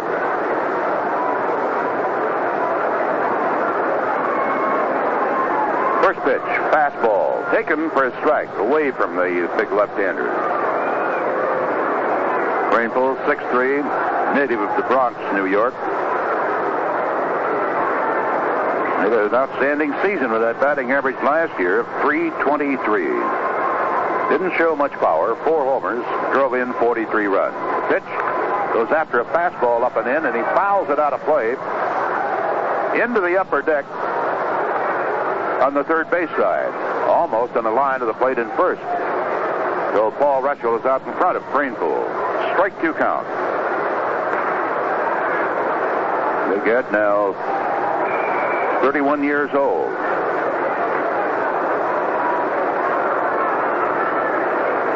Had a long career with the Mets. Thornton playing off the bag at first with Milner. Pretty good speed, the runner. And the pitch is a ball that's low. He wasted it. 1-2 now. Boy, thank goodness there's still a few things we can count on, like the Cubs' ticket policy. The Cubs believe everybody should have an opportunity to see Major League Baseball in person. And it's accomplished through low prices and daily seat availability, like today.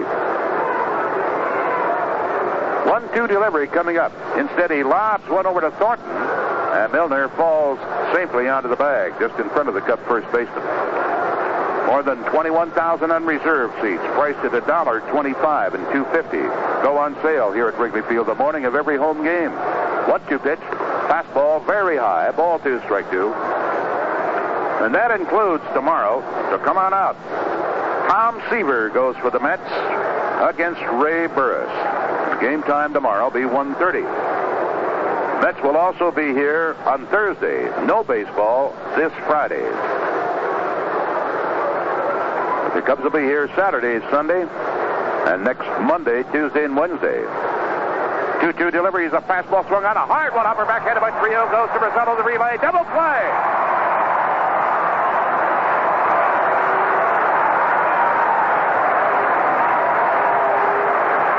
A blistering shot to the second base side of Manny Trio. Backhanded it cleanly. Flawlessly fed the shortstop Rizzetto. And his relay over to first base got Kranepool easily. So the Cubs come up with their 4th double play of the young season. And in the 6th, no runs, no hits, 1 error, nobody left on. And now the Cubs come to bat. Cardinal bat, Locke and Morales will be the first 3 hitters, and the score still the Mets 3, the Cubs 2.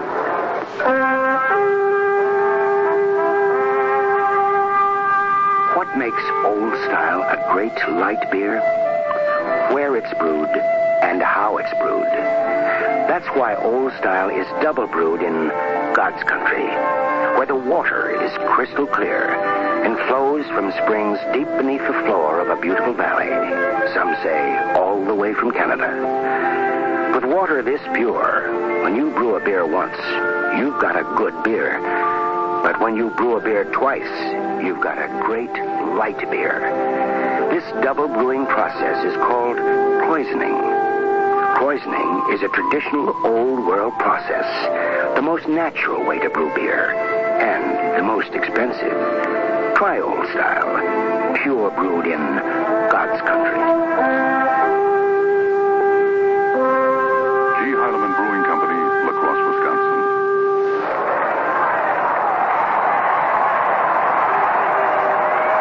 All right, these fans want some cub action in the bases.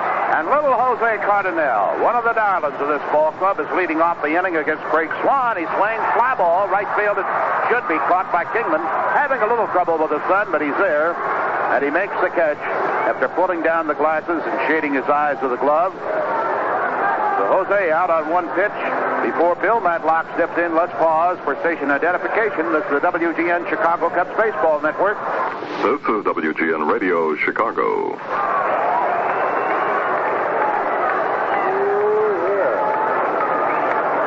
Vince Lloyd and Lou Boudreau back with you at Wrigley Field. Standing room only. Matlock half swing, and the ball hit his bat. Fortunately for Bill, it went foul behind the plate.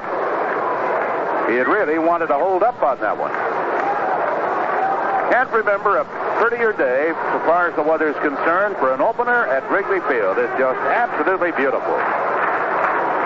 Breeze has died down. The flags are hanging limp. Here's the pitch. Matlock swings, and he pulls a ground ball down the third base side. He's going after everything. He singled in the first inning with 2 out and tallied on Jerry Morales' first home run of the season and the first by a Cub. But they took the lead with 3 runs in the fourth, chasing Rick Russell. The pitch. Oh, that hit him. Looked like it caught him on the right arm, maybe on the bicep, just below the shoulder. He's got a sore shoulder to begin with. There was a strike 2 pitch. And apparently Swan was trying to brush him back. And that fastball got away from him, caught him pretty solidly. On the inside of the elbow or the bicep, Lou? Where do you think? I think it's near the elbow. And that can really be very, very painful. A very tough way to get on base. If it is up high in the bicep, I would say a better spot to take the pain and the blow than it is on the elbow, with a lot of those little nerves that are around in the elbow. And the ulnar nerve, comes right around there and puts all that feeling into your fingers. Once you block that ulnar nerve from getting the blood... How come you lose your feeling when the check comes? I don't have any ulnar nerve. Well, he seems to be all right. Gary Nicholson, the trainer, sprayed it. Keep it from swelling up, and he's down at first base. And here's Jerry Morales, who drove a bell ringer into the seats in left center field to give the Cubs a temporary lead. First pitch to Jerry is a ball. Next bullpen will get busy again. Veteran Jerry Koosman out there starts to loosen up for the second time.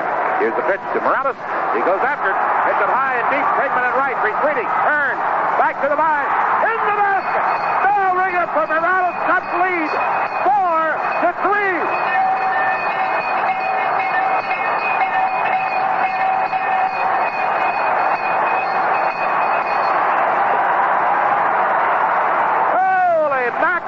Beautiful sight, a standing ovation as Jerry Morales, with his second 2-run homer of the day, has restored the Cubs to a lead. That is what a cleanup hitter is supposed to do. Give him a bonus. Now, let's don't get carried away. It's only our 4th game. It's not my money. Yeah, Caldwell might say, hey, wait a minute there, Vincent. Let me tell you, he had Kingman turning every which way, trying to get under that ball, but it dropped out of the big guy's reach into the basket in right center field. Thornton then fouls the first pitch back, strike 1. So Bill Matlock has scored for the second time today on a homer by Jerry Morales. This one to the opposite side.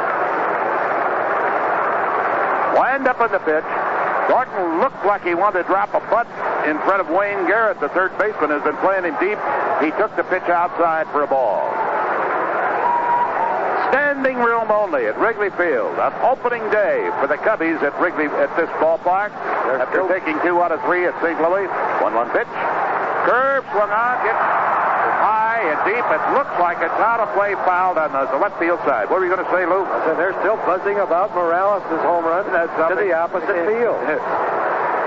And he doesn't go the opposite way very much.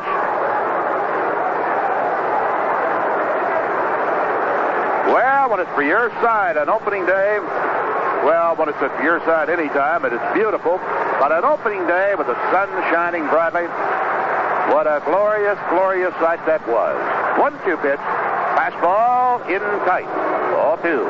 And Swan has to be particularly upset with himself because he was out in front of Matlock with a strike 2 count and hit him with the next pitch. George Dunn sitting alongside Mayor Daley. And Ed Kelly, Park District with him. Ed, a very fine athlete. Curveball swung on chop foul. Opening day, of course, always brings out all the number 1 citizens. There had to be an awful lot of folks who've driven many, many miles to be here today.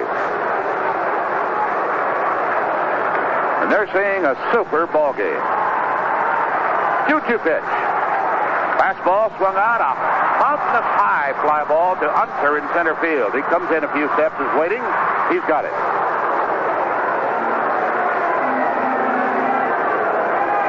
Only disappointment to me so far is Rick Russell's failure to go past the 5th inning. Gave up 6 hits, walked 3 men, hit a man.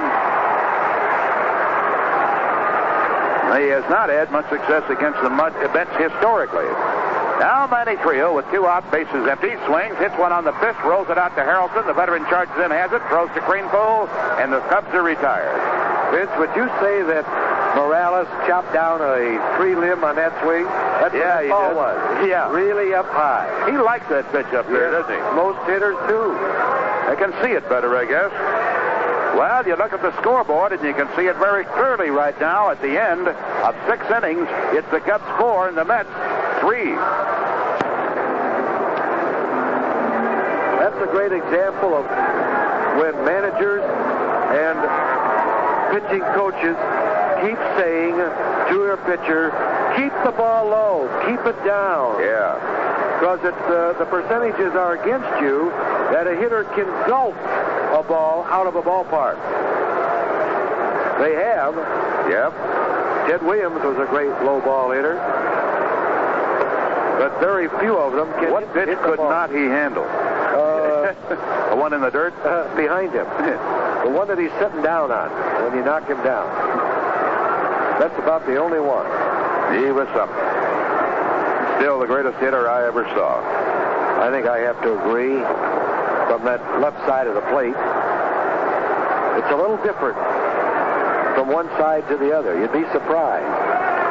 Here's a swing, and Kingman ground ball past Matlock, in and out of the glove of Davey Rosello at shortstop. Let's see if they give him a base hit, as they will, an infield single. That's the tying run on as Kingman rolls one to the left side. Matlock couldn't get to it in time. Rosello, cutting over behind him, just couldn't make the clean pickup. And the ball was not hit all that sharply. We'll have the bullpen get busy again. Right-hander Mike Garman, left-hander Darrell Knowles. So the 2 short men who are the aces in the Cub bullpen this year, Knowles and Garman. Darrell, of course, picked up a save, then a victory in his first 2 appearances at St. Louis over the weekend. And Garman looked good in his lone appearance down there. Dale Unser swings. One hopper to Thornton. Wheels. Throws high to Rosello. Pulls him off the back. Now he turns. Tags the runner and he's out. Oh, there's a break. Kingman went in and wanted to be sure with a slide that he was going to take Rosello out. And what he did was get off the bag at second. The throw had pulled Rosello up in the air. And the first signal was safe by Vargo. And then when Kingman got up and was off the bag, I don't know where he thought he was going. He went towards right field a step or 2. Rosello whirled around and got him. So it's a fielder's choice for Dale Unser. And Kingman is out. We got a break.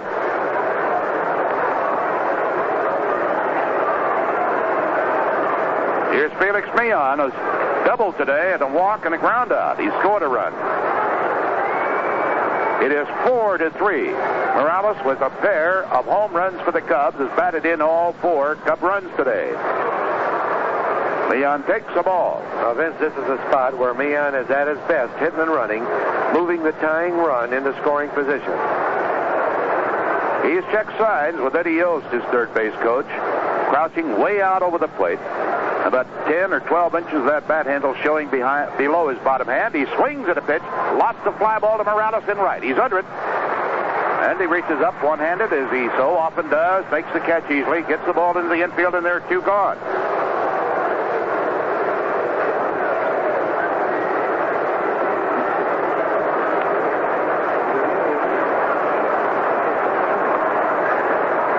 Just now, Western Union has come up with a puzzling correction on the White Sox pitcher. They say Gossage warming up for the White Sox. They had given us Wood as the pitcher all afternoon. Well, be patient, Vince. It's early in the season. 1-1 at the end of 7 there. Here's Jerry Grote, and look out for this guy. Boy, he has hurt the Cubs so many times. Pitch. He hammers a ground ball, chops it shortstop, charging in, tough play. Rosello has it, throws. And Grote is called safe at first base.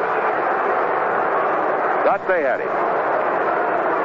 Dutch Renner from up in Wisconsin, right on top of the play. It was a tough one. And Rosello had to come charging in. He was deep in the hole. Had just a momentary hesitation in getting the ball out of the glove, Lou, and that cost him the play. That's true. That's 1 a year for Grote, beating out a base hit. Yeah, like that. He's one of the slowest guys in baseball. And now Jim Marshall is coming out from the dugout to the mound. They have put the tying run in scoring position. The go-ahead run is over at first base. Bud Harrelson, a switch-hitting veteran, is going to be the hitter. Marshall conferring with Steve Swisher and Paul Russell out of the mound. Still talking with them. The shadows from the upper deck have come across home plate completely, and they are covering pretty much the left side of the infield up to the pitcher's mound.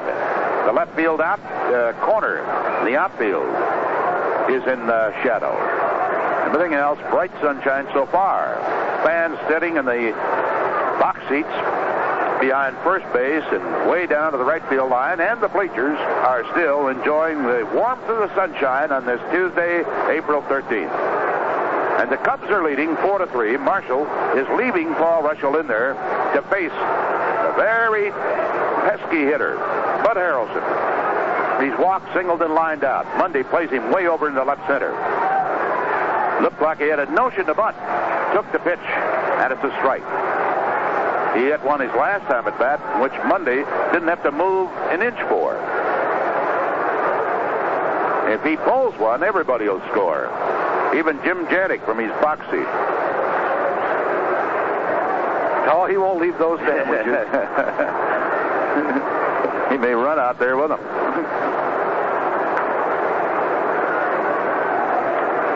Morales is playing really on a line with second base and third base. Thornton kind of guarding the line deep at first base, but Trio shaded actually a bit up the middle for this left-handed hitter. Here's the pitch. He swings and lots of high foul pop up third base side. Matlock is there. Rosello is there. Matlock. He squeaks into the side, is retired. Midway between the foul line and the boxes, just past the Cub dugout. Oh, man. That helps. No runs. 2 hits. Both infield variety. 2 men left on. All right, we're going now. Bottom of the 7th, the first 7th inning stretch of the season at Wrigley Field, and the Cubs are leading 4-3. Well, chances are your home is the biggest investment you own. You may not have looked at it that way, but Friendly Bob Adams at General Finance knows most people have a lot of money tied up in their home. He knows that it pays to keep that investment in tip-top shape. So, if you've been thinking about improving or repairing your home, Friendly Bob is ready to help you with a loan. Just call General Finance at Hanover 3-2020. Explain what you have in mind. Friendly Bob will get started on your loan right there on the phone. Then just stop by your neighborhood General Finance office and pick up your cash. You see, Friendly Bob Adams knows homeowners are a good investment. Call today at Hanover 3-2020. That's General Finance, Hanover 3-2020. General Finance makes loans up to $5,000. Over 65 offices in the Chicagoland area. General Finance is also located in Niles and Hanover Park. Well, we were standing for the 7th inning stretch, and some of the fans here were wanting us to ring the bell. Almost tempted to. Jerry Morales has had us ring it twice today. Now Steve Swisher leading off. Swings a little late on the first pitch. Strike one.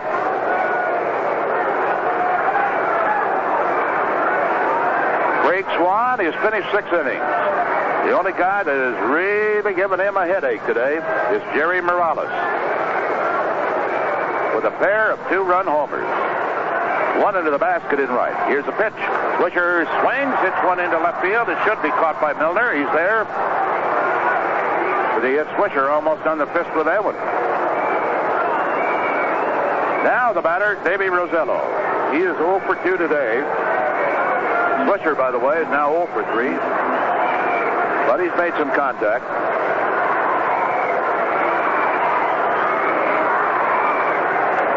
Magoon Saloon, that's the banner over there. Boy, they went to work on that. Earthquake Magoon Saloon. Our Cubs supporters wearing the banner in the aisles. They're feeling pretty frisky. They haven't seen much of the game. There's the pitch. Davey wanted a bunt, and he pushed it foul on the first base side. Watching that Catfish Hunter last night, man, did he look ready. And I guarantee you, Lou, Baltimore can use Mr. Reggie Jackson. Yes, indeed. Swan, 6-pitch swung on, base hit into center field. Attaboy, Davey. Got himself a single to center. Paul Russell is being taken out now for Pete Lecoq, who is not content with his role as a utility ball player, a backup man for first base for Thornton or the outfield. He wants to be in there all the time. He pinch hit down at St. Louis, but did not reach. And Joe Frazier, thick-chested, real battler, face a little bit like a bulldog. The new skipper is coming out there to talk with Swan.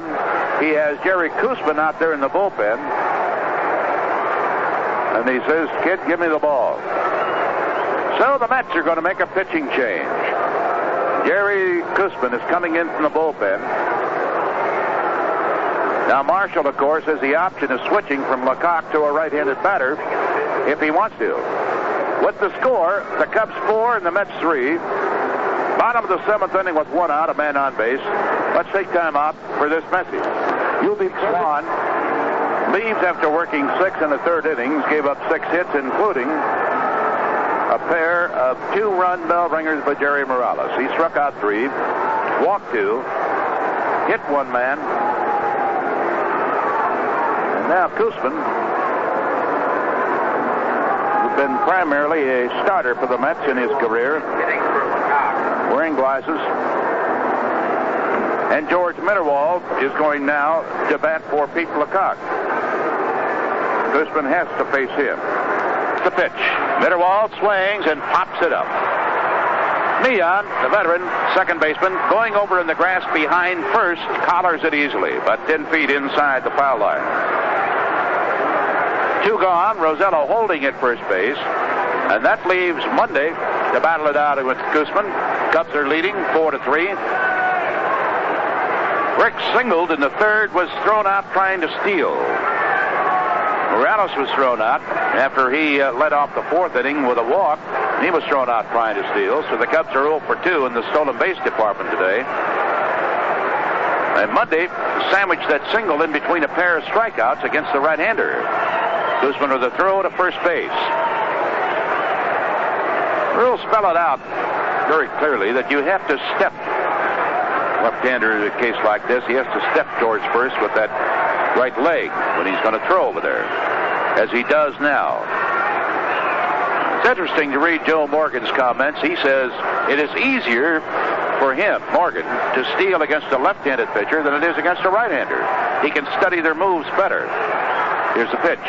And a high pop-up behind second base. Here's the shortstop Harrelson parking under it. Now retreats. Makes the two-headed catch, and that retires the Cubs in the seventh inning. We've got to pause a moment here for station identification. This is the WGN Chicago Cubs Baseball Network. And here is today's lead attempt. Darrell Knowles is a new Cub pitcher, and we're going to have a pinch hitter, Benny Ayala, A-Y-A-L-A. What did they give as the crowd, Lou? 44,818. Mark doesn't hold that many. The largest opening day crowd. Did he say 57 or 47? Well, I tell you, the book says that their largest opening day crowd in history was in 1929 with 43,824. So that should be the largest in history, if that's true. Their capacity is listed as just under 38,000. They must be counting those folks. One's up on the roof of the apartment buildings across the street in Waveland. Well, it's a beautiful crowd. Yes, it is. Here's a swing by Ayala. He hits a one-hopper to result at shortstop. Digs it out of his chest, throws to Thornton, and Benny Ayala, pinch hitting, makes the first out. Here for the Mets in the eighth. That'll be the top of the batting order, Wayne Garrett. Boy, they got a lot of left-handers now.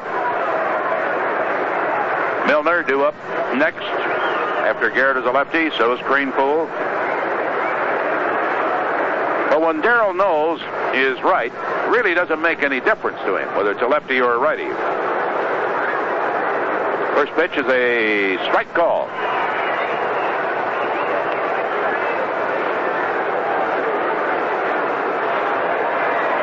Wind up the pitch. Boy, did he chase a bad one.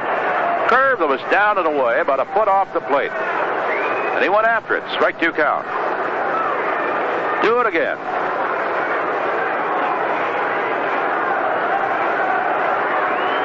Steve Swisher doing the catching. Gives a sign. Knowles fires a fastball. He swings and misses strike three. Kept it down and away. Knowles had a little extra on that one. A few years ago, Willie Smith came off the bench to hit one over the right field wall and to win it. What joy and ecstasy there was that day and night in Chicago. Billy Williams walloped one a couple of years ago that won one.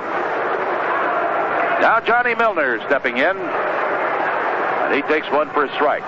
Right now, the hitting hero in this opener would be the Cubs' Jerry Morales, if the lead holds up.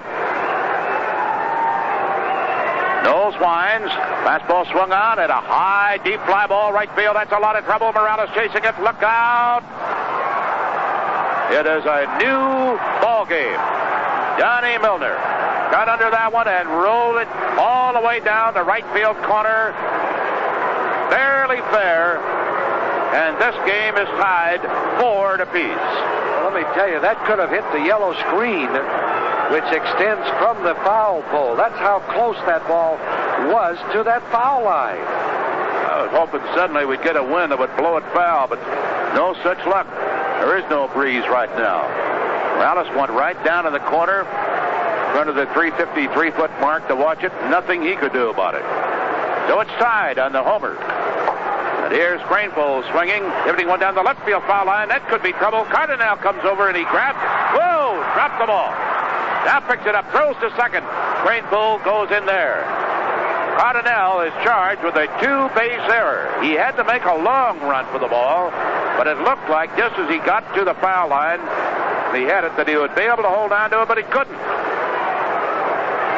And Cranepool, with 2 out, running all the way, is now at second base, and that represents the go-ahead run. And Knowles is going to have a little counsel from manager Jim Marshall before he faces Dave Kingman. Well, he was quite upset on Milner's drive, Vince. I don't know whether he made a bad pitch or not, one that Milner could pull, but it was very noticeable that he was quite upset. So was I. That's 3 of us. Maybe 4. I think Marshall was too. Yeah.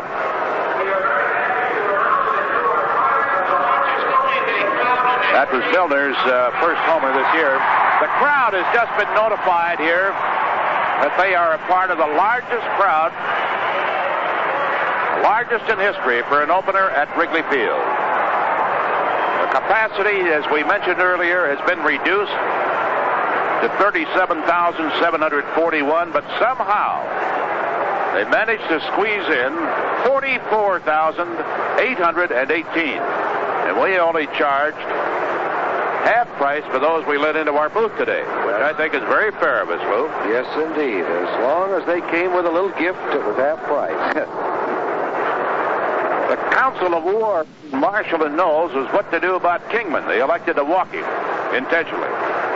Now, Dale Unser is due to bat, but Joe Torre is going to hit for him. Giuseppe just recently signed a new contract with the Mets for 1 year. Been at bat 4 times this spring without a hit. But he is Mr. Trouble, really dangerous. Now Marshall coming out of the dugout again, and he's going to make a pitching change. With Torre coming into bat, he's going to go to his ace right-hander in the bullpen. Well, he hopes he'll be the ace this year, Mike Garman. So while we have this delay in the action here at Wrigley Field with the ball game tied at 4, 2 out, let's take time out for this message. General Bonanza. Mike Garman with the permanent hairdo, the tight curls, finishing his warm-up tosses. He came from the ball club, the Cardinals, with whom Torre played and starred for so many years. Joe, of course, broke into the majors with the Milwaukee Braves. Yeah, when they were the Braves and their home was Milwaukee. And he went with them to Atlanta. 69 was with the Cards. And stayed with them through the 1974 season when he was dealt to the Mets. He has a career batting average at .298. That average was pulled down last year when his hitting statistics at the end of the 75 campaign left him with a .247 batting average. Has over 2,000 hits in his career in the majors. First pitch from Garman. Fastball swung on, off. Garman rolls over to the left side of the infield. The bases are going to be loaded. Davey Rosello charging in, picks it up on the edge of the infield grass. Hard shot that caromed off the body of Garman over to the shortstop position, but nobody could get to it in time for a play. It's an infield hit. Let me tell you, that's a break for the Cubs, Vince, because that was a line drive. Had it missed Garman, it would have been in center field, and that runner would have scored from second base. So at least we get another opportunity here to get the third out. It's at least a temporary break. Why didn't he hit it right back into his glove? That would have been better.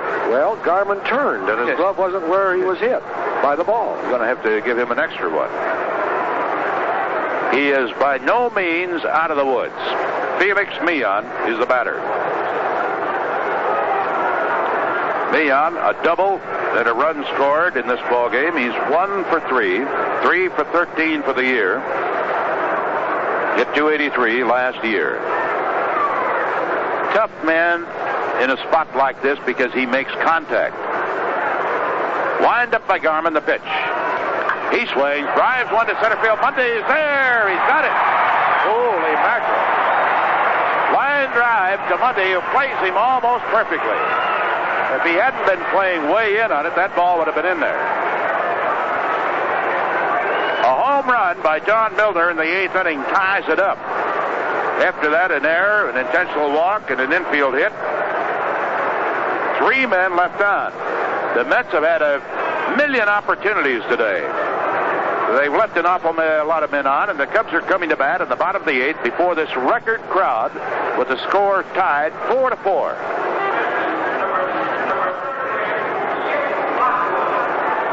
Few changes now for the Mets. First, Beauclair stays in to play center field. He had come in to run for Craneville. Joe Torre stays in. He plays first base. And Skip Lockwood is the new pitcher. Koosman had worked 2/3 of an inning in relief of starter Craig Swan. So the decision of the ball game at this moment rests with Lockwood. Jose Cardinal getting a big hand from this record opening day crowd as he leads off for the Cubs in the bottom of the 8th. Lockwood, a right-hander, fires, and the first pitch misses low, ball 1.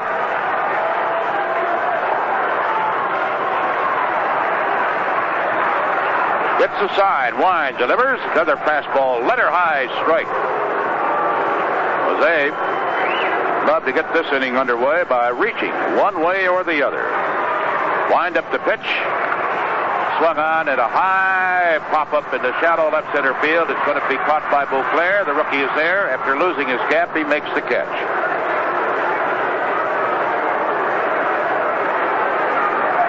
That'll bring up Bill Matlock. Singled and scored in the first inning on Jerry Morales' line drive. Bell ringer into the seats in left center. Reached on the fielder's choice in the 3rd. With 2 strikes on him in the 6th inning, he was hit hard by a pitch on the arm. And then he scored again on Morales' bell ringer that time went into the basket in right field. He swings at a fastball as late, pops it foul. Torre under it. Now it's in fair territory. Torre reaches up, and he clubs it on the outfield grass in fair territory behind first, and there are 2 gone. In the 8th, that'll bring up Jerry Morales. Can he do it again? Crowd of 44,818, a record for opening day at Wrigley Field, all-time record, giving this man another standing ovation. Claude Edward Lockwood, Skip Lockwood in the mound. Well, let's have a super day. Wouldn't that be something? Or Morales. Hit another one. If he does, I'll be down at home plate to greet him. Well, it'll take you a little while to get down there. Not really. I'll just climb up in that net, and if he hits one, you'll have time because he'll really give it the home run. Sure will. He tried. He fouls the fastball back out of play. Hit him right at the fist with that one. Into the box seats on the line to the plate in 3rd. George Dunn, Mayor Daley, and the official party made their exit a couple of minutes ago. Not sure whether Ed Kelly, the Park District, went with them or not. Lockwood delivers a fastball tight to Morales right at the letters. Ball 2, strike 1. Lockwood was a $100,000 bonus baby as a 3rd baseman with Kansas City back in '64. There's a swing. Morales going to right field with all curving going foul. Out of play into the boxes. He put one into that basket in right field in the 6th inning after Matlock had been plunked by a pitch. He's just a little bit late trying to drive it down to that corner. That Kingman is playing him a good 90 feet off the line. He's way over into right center. Here's a pitch. Swung on and missed for strike 3. Well, he tried and couldn't do it. Lockwood in the 8th puts the Cubs down in order, and that was the heart of the batting order. Now we're going into the 9th inning. Hold on. The score in this opener at Wrigley Field for 1976 is tied. The Mets 4, the Cubs 4. Well, we've got ourselves a nail-biter here on this opener of the season at home. Beautiful weather, a record crowd, 44,818. You say, hey, how can they have more people there than they had in 1929, which is the previous season open record, when they have reduced the capacity of the house? You do it with mirrors.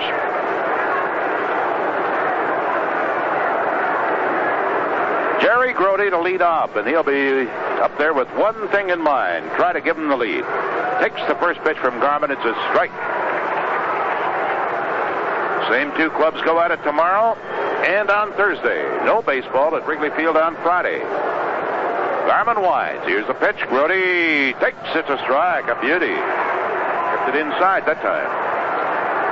Garman gave up a line single off his own body when he came out in the 8th inning, and then got Mayon on a liner to Monday, and the Mets left the bases loaded. Strike 2 pitch. Waits the fastball outside. They have left 14 men stranded. You think they haven't had chances? Only one inning, the 6th. Did they not leave at least one man on?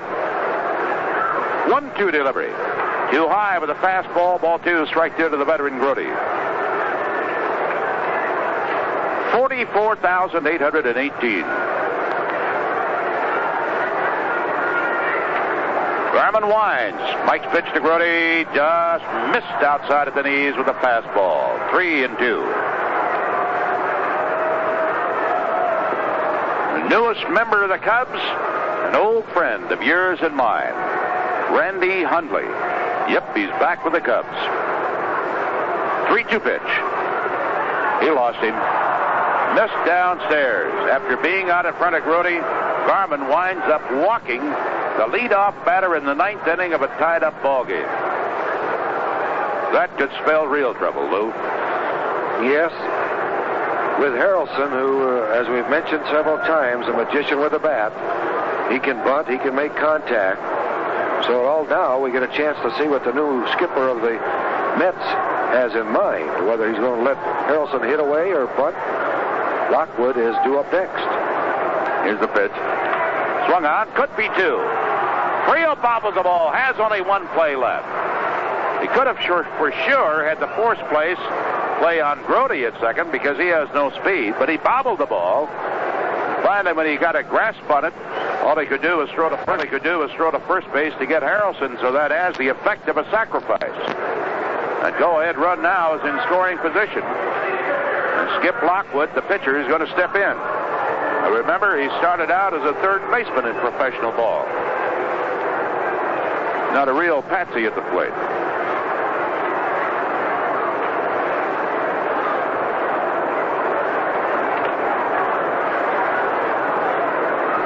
Right-handed batter. Garman delivers. Faster. Temperature seems like it's up in the 70s, and probably to both these managers, it's got to seem hotter than that sometimes. One other thing. Yeah. A victory. That's all we need. That's all. And a couple of bell ringers by Jerry Morales, one by Johnny Milner for them. And let's take a moment here for station identification. This is the WGN Chicago Cubs Baseball Network. Bill Berg follows baseball here on WGN Chicago.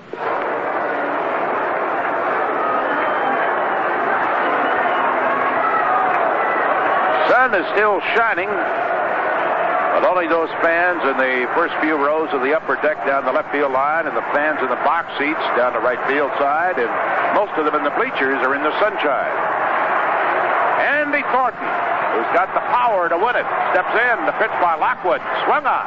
High fly ball that's going to be caught in center field by the rookie Bruce Bouclair. He's got it. And he tried to win it with one swing. One gone. Manny Trio, 1 for 3 today, steps in. He doubled in the 4th inning. Cubs with half a dozen hits. The Mets with 11. But the game is tied. Veteran Skip Lockwood, as he signed from Grote. Here's the pitch to Trio, and he takes it tight. Just below the belt of fastball, ball 1. Vince Lloyd and Lou Boudreau reporting, and a thrilling opening game for the season here. Here's the pitch. Here's the pitch. Swung on, deep drive, right center field. Got a chance to be in for extra bases. It is. Kingman having trouble. Now it's picked up by Bouclair. Trio rounding second, going to third. And the ball run in on a triple. Dave Kingman is having trouble in this right field. Make no mistake about it. He is not the greatest outfielder in the world, and they put him in a new position this year, Lou. And I think they did us a favor. Yes, indeed. He sort of circled after that ball, instead of getting over quickly, and if he couldn't have made the catch, at least block it for a double, not a triple. A 3-base hit, and that's the winning run with 1 out in the 9th inning. Now they've got some options. Steve Swisher is due up next. You walk him and walk Rosello. Then get to the pitcher.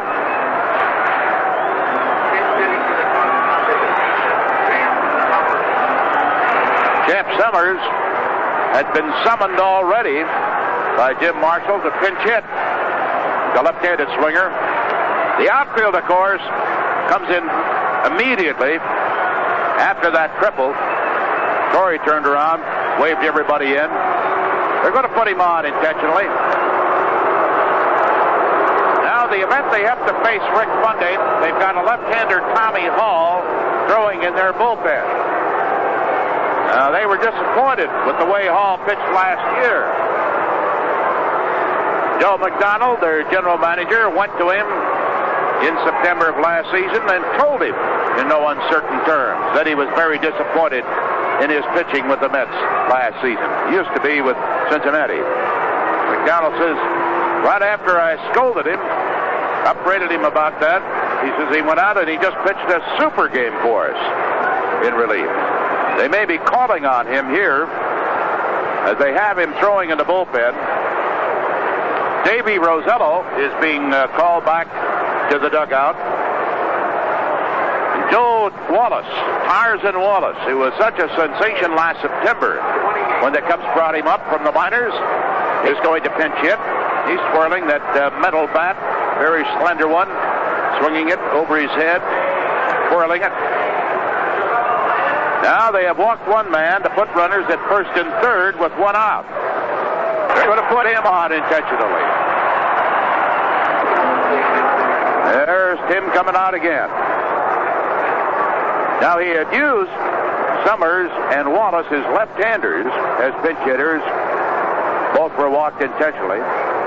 Now he has to go to a right-hander. We don't have another left-hander left on that bench. Pete Lecoq had been announced as a pinch hitter earlier. Yeah, young Mike Adams, a right-hander. Jim Hosley, Nick Kelleher. They're all right-handers. So, with the shadows having stretched across the infield, it is all going to be left to Tim Hosley. And he is one of 4 catchers that the Cubs will have on their official roster, with the signing today of the veteran Randy Hundley, who worked out with the ball club today, took batting practice, caught a lot of batting practice, and has been watching the game in his civilian dress. But they announced that they have signed Hundley to a contract, and somebody will have to be released by the Cubs prior to tomorrow. Now, Hosley a chance to win it.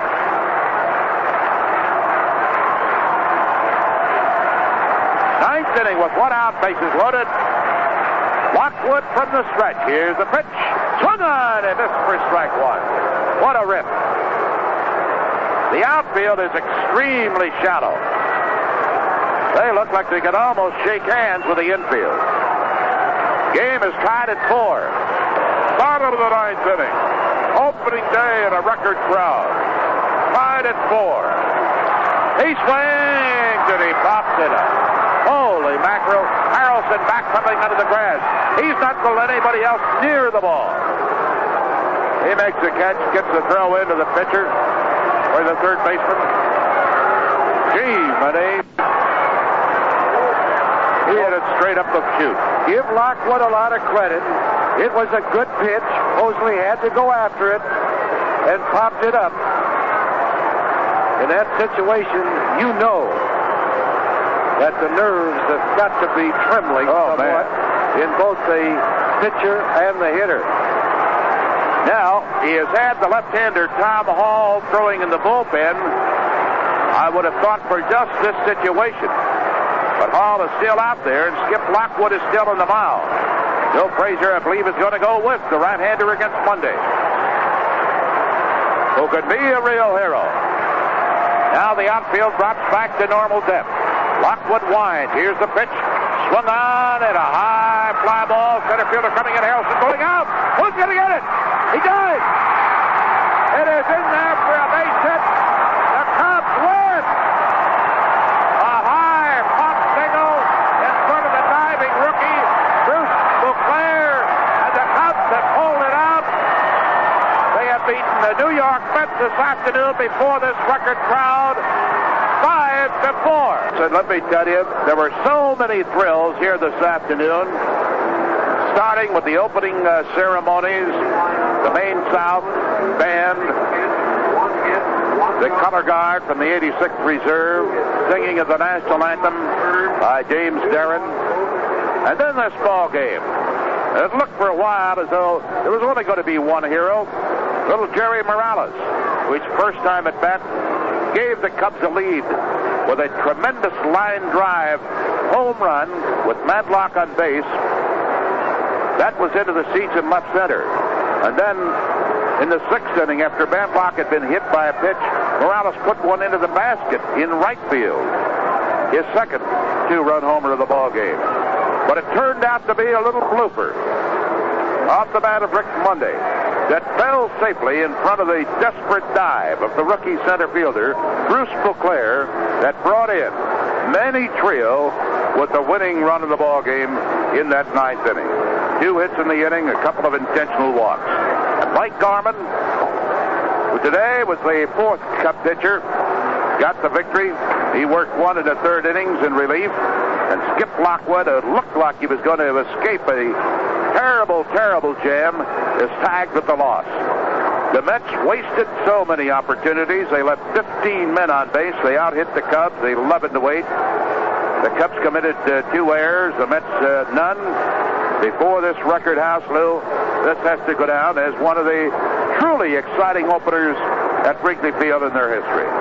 Exciting, and taking a look at the New York Mets side, very disappointing. Lockwood went down to 3-2 with Hosley, the pinch hitter, with everybody playing in, with 1 out. The winning run on 3rd got him to pop up. I thought he made a great pitch to Monday, who also popped up in the short center. Only Monday's ball was about 10 or 15 yards farther into center field than Hosley. Normally, you would have to say that ball should be caught. Yeah. But it wasn't. And, of course, a tough defeat for Lockwood, who looked to me who had exceptionally great stuff. A great play by Grody on a 2-2 pitch that was into the dirt. But all in all, the break of the ball game, in my opinion, was the line drive off a pinch hitter's Torrey's bat that hit Garman on the backside and went to the shortstop with a man on second base. That would have given the Mets another run in the inning when Milner then tied it up with his single shot. So all in all, this was a great Cubs day. And it's always nice to win the opener and in front of a great crowd. Yeah, a record crowd. 44,818. The largest crowd ever to see an opener in the history of the Chicago Cubs. That's right. Eclipsed the mark set back in 1929.